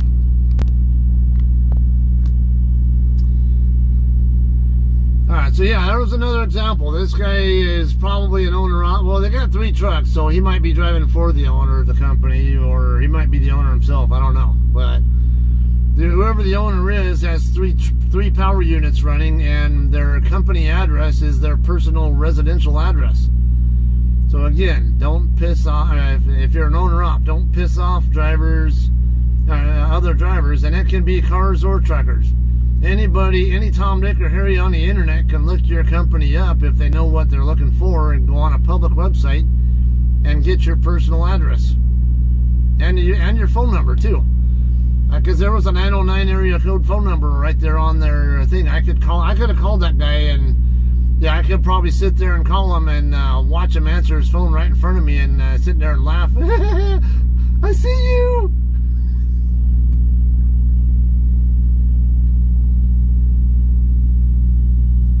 Yeah, she's fine.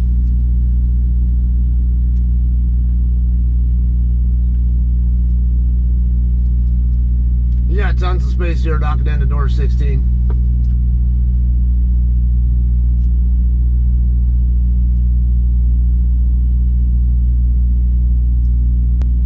Yeah, she's got a lot of space between me and her. So as long as she clears that Ralph's trailer on the other side of her, she's good.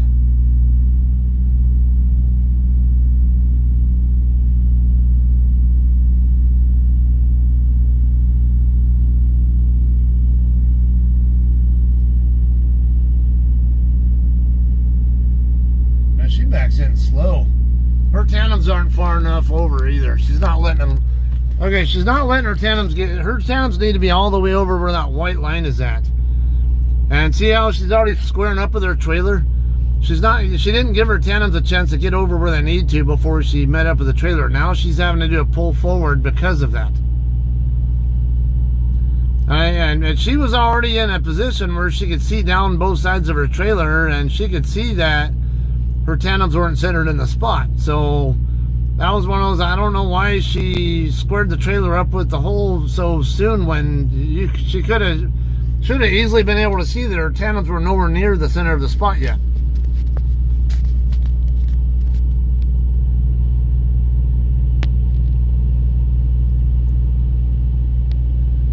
Alright, now she looks like she's in a really good spot there, yeah. See, her tandems are right on that, right next to that line now. That's she's in a really good position here now. Now I'll be watching her steering habits. Shouldn't have too much steering going on there. This lady's experienced though, so I don't expect... You won't see much steering out of her.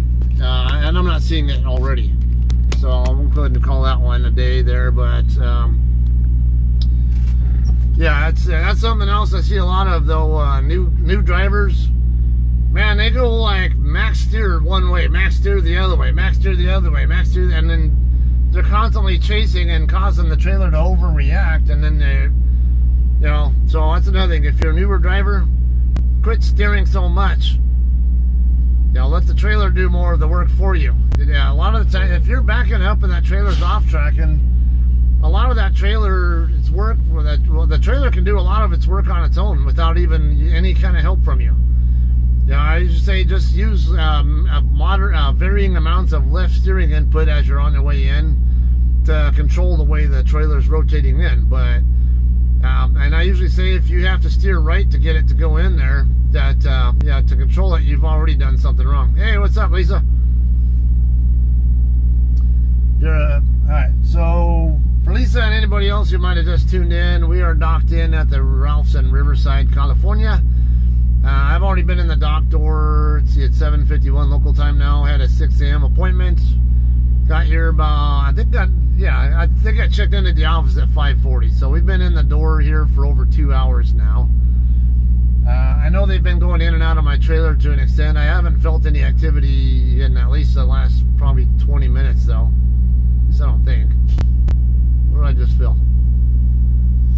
I've been hearing stuff, but I thought it was like like the Ralph's trailer 2 doors over or something that I was hearing.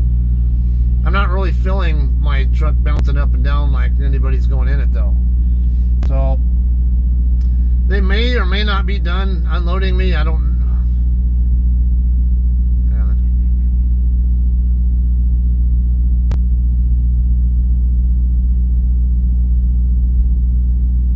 No, I'm hearing stuff, but I think it's a neighboring truck or something. This guy's door light is green still over here. This lady just now docked in, so I know it's not her. So yeah, and I thought I was hearing activity going into that Ralph's trailer 2 doors over to my left. So yeah, I'm pretty sure nothing going on with my trailer right now. They might be doing inventory and quality checks and stuff on my freight, and then hopefully I'll be getting a call pretty soon for the lumper fee. Maybe it's that side. I don't know.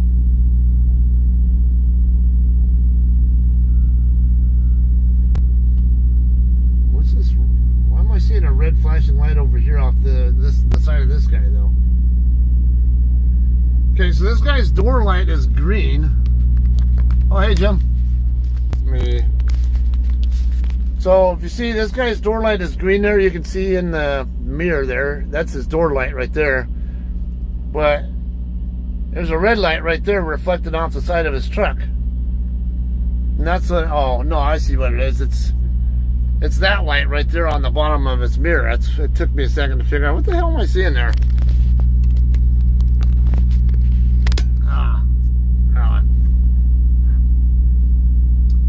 What is this?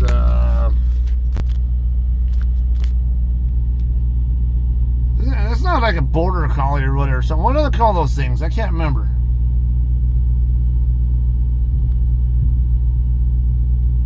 You guys know what breed of dog that is? Maybe I can get him to turn around. Maybe I roll down my window and bark back at him or something to get him.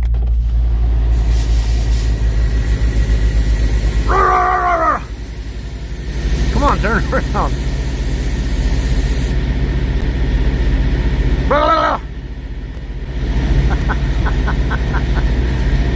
Can't get him to turn around. Turn around! He's sitting there barking at the other JCT driver.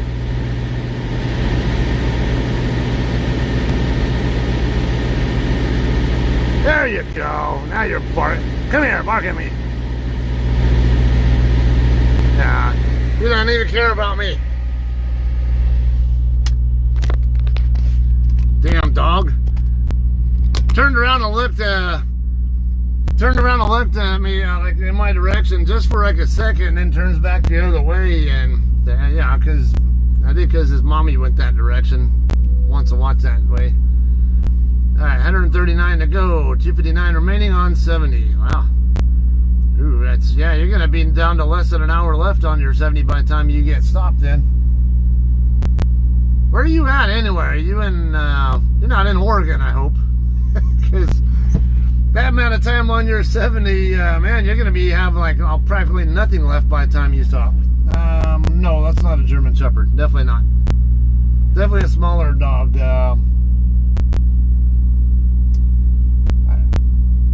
No, Border Collies, those are longer haired dogs, aren't they?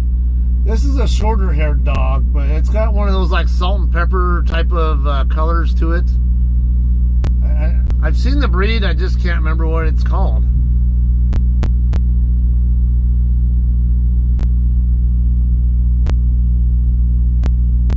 Yeah, it's not a very big, I'm really curious. That dog gave you that look to say, what the fuck, mate? Yeah. Speaking of dogs, yeah, you guys might have seen that I got a new dog at the house now.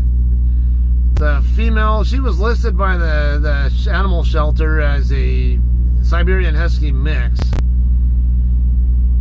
Yeah, probably is Siberian Husky to an extent, but there's definitely something else in there, and I would probably have to do a DNA test on her to figure out what exactly she is, but I suspect that she might be Whippet. Whippet or Greyhound, perhaps, I don't know. She's got shorter hair than a Siberian Husky does. Her face and ears are definitely a lot more like a Whippet or something along that family. But she still has a curly tail like a Siberian Husky does, and the colors on her are also are consistent with Siberian Husky as well. So yeah, I'm gonna take a wild guess that it might be a Sib and Whippet mix or something, or maybe even a Sib and Greyhound mix, but I don't know enough about Whippets or Greyhounds to know what colors they can be or some of their other features. But yeah, the facial structure and the ears on her definitely give me an impression of like Whippet or something. A poodle? Hell no. I don't do kickball dogs, sorry. And I don't like giant poodles. I don't know why I don't like giant poodles, but I don't like them. And small dogs that I can step on and I feel like I accidentally will step on and kill them or something, no. And now the small dogs also bark too much. I can't handle dogs like that. My new dog there, Kate, I don't think I have yet to ever hear her bark once yet. Now, Siberian Huskies don't really bark much. They do, but they don't bark much. They're a lot more likely to howl than they are to bark.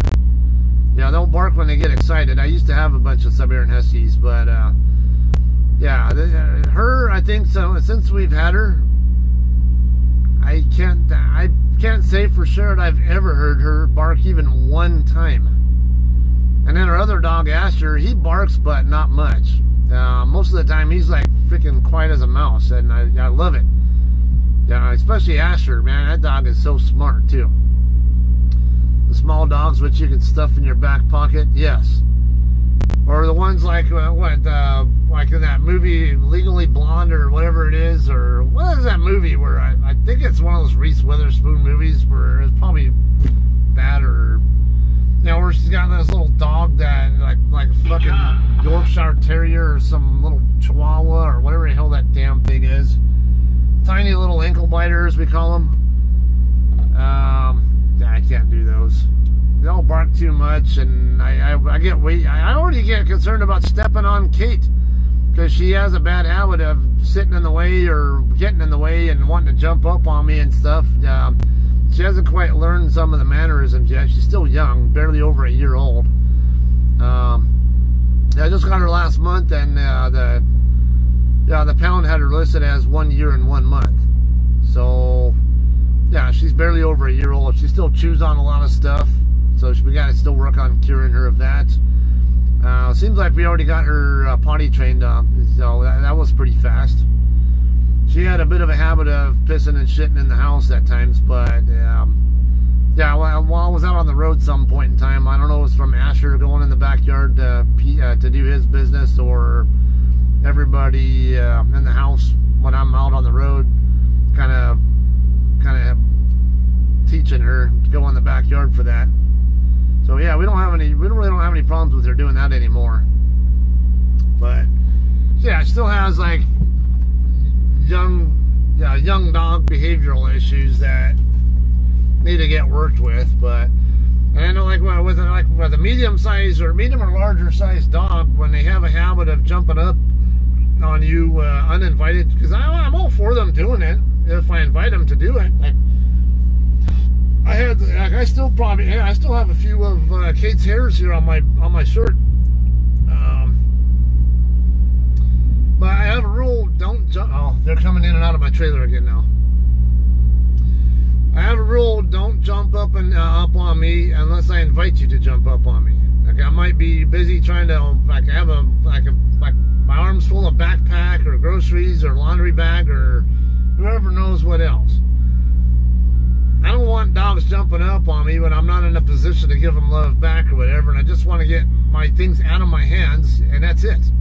I get there, they're excited to see me when I come home or something, but even when I'm already home, Kate, she still has that habit of just laying in the way, or will jump up on me or whatever. And this might sound like to some of you guys like it's mean, but it's not. This is actually just normal teaching a medium-sized dog manners. If they go to jump up on you, not invited, the kind of a textbook method you can do to train them to not do that is, every time they do it, lift a knee up. Don't kick them hard, just enough where it's uncomfortable. They don't like it. And they'll eventually get the hint that, hey, let's quit doing that, because every time I do this, I'm gonna get a knee in my chest. And but like Asher, I have him trained though. Like, he normally won't jump up on his own, but yeah, he sometimes does when he's excited, perhaps. But most of the time, he knows. Like, I'll give him up. Like, I'll give these hand gestures, and he knows that means go ahead and jump up. And then he'll jump up, and I'll pet him and all that. And he also knows down. He knows when he hears down, and we do this gesture, it means get down. And he responds in really well. So Kate, she's just a little on the more stubborn side, and needs more time, I think, getting taught that. And like, I had to teach, I think Allie, our daughter, that last night, because I can't remember who it was. One of the kids. Yeah, I think it was Allie, though. I was trying to teach her that, or maybe it might have been Nathan too. And Kate kept doing that. Like, next time she does that, just because she was getting in his way while he's trying to walk. So I told him, just bring your knee up into her chest. Don't kick hard. Just do it enough to get her attention, and that's it. We don't need to be abusive to the dog, but we need them to understand that there's at least an unpleasant experience associated with what they're doing. That's it. All right. So I don't know how long we're going to be here now. Probably really should be back there working on putting the chapters in my video so you guys can watch that. But let's see, that video, I think it was 40 some odd minutes long, if I remember right. somewhere between like 45-ish minutes long, maybe a little bit longer, something like that, if I remember correctly. That's going to be going on my channel today.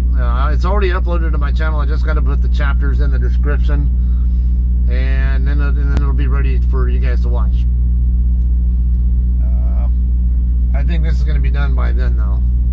And again, you never know, because I still have to pay the lumper fee, and who knows how long that'll take. Then after I pay the lumper fee, how long will it take before they say, come and get your bills? So, I don't know. How about I just go ahead and end this, and I can at least get started on putting the chapters and stuff in that video for you guys, and then that way once I'm done, if I make it all the way through the video and all the chapters, I can get all the chapters put in the description, then I can make that video public for you. So like I said, it's already uploaded. I just got to put the chapters in, you know, do that final editing process thing there, and that's it. And then it'll be public for you guys. All right. So, all right, I'm gonna go ahead and call this one a day here, right? Yeah, for those of you guys who aren't aware, because I was kind of going over my available hours earlier, and I have my medical appointment this afternoon.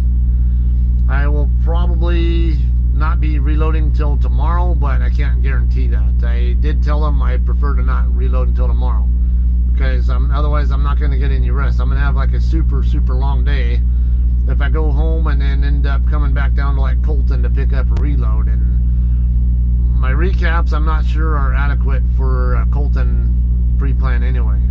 But if I reload tomorrow, I should have the hours to cover pretty much any of those Walmart out of Colton loads, if they don't give me something else. Alright, yeah, so depending on what's going on next, I may live stream it or I might just record it. Like if it's something that I commonly do, like Walmart or something in Colton, I might go ahead and live stream it for you guys, alright? Because I got, those are dime a dozen on my channel. And there's always something new that can happen on there, and I can still have the. Let me, just in case, let me turn that camera off, because we're already at 3:43. I don't think I'm gonna have a problem either way, but just want to make sure I don't run the risk of running out of room on that SD card on that front camera. Normally it can handle like 10 hours, but all right, yeah. So if it's Walmart and anything can go there, yeah, I might live stream that for you guys. If it's somewhere else that I don't tend to go too much, or I don't have vlog footage of or much of, there's a better chance I won't live stream it, and I'll probably just use the recording cameras, we'll just say, and post that when it's time for that, or when it's ready to be posted. All right. So, all right, you guys. Thanks for hanging out. I had a good time with you guys. Yeah, it worked out here so far, I guess. So we'll see you guys on the next one, whatever it's going to be, live or recorded. Don't know. Well, actually, like I said, recorded. You're going to see a new recorded one here on the channel today, this morning, or sometime today for sure, because it's already on the channel. It just needs to be public. And then, yeah, the next one will be the pickup, whatever it is. It might be live, it might be recorded, though. Okay. All right, you all have a great day. Thanks for hanging out with me and all that. Hope you guys enjoyed. We'll see you guys on the next one. Peace.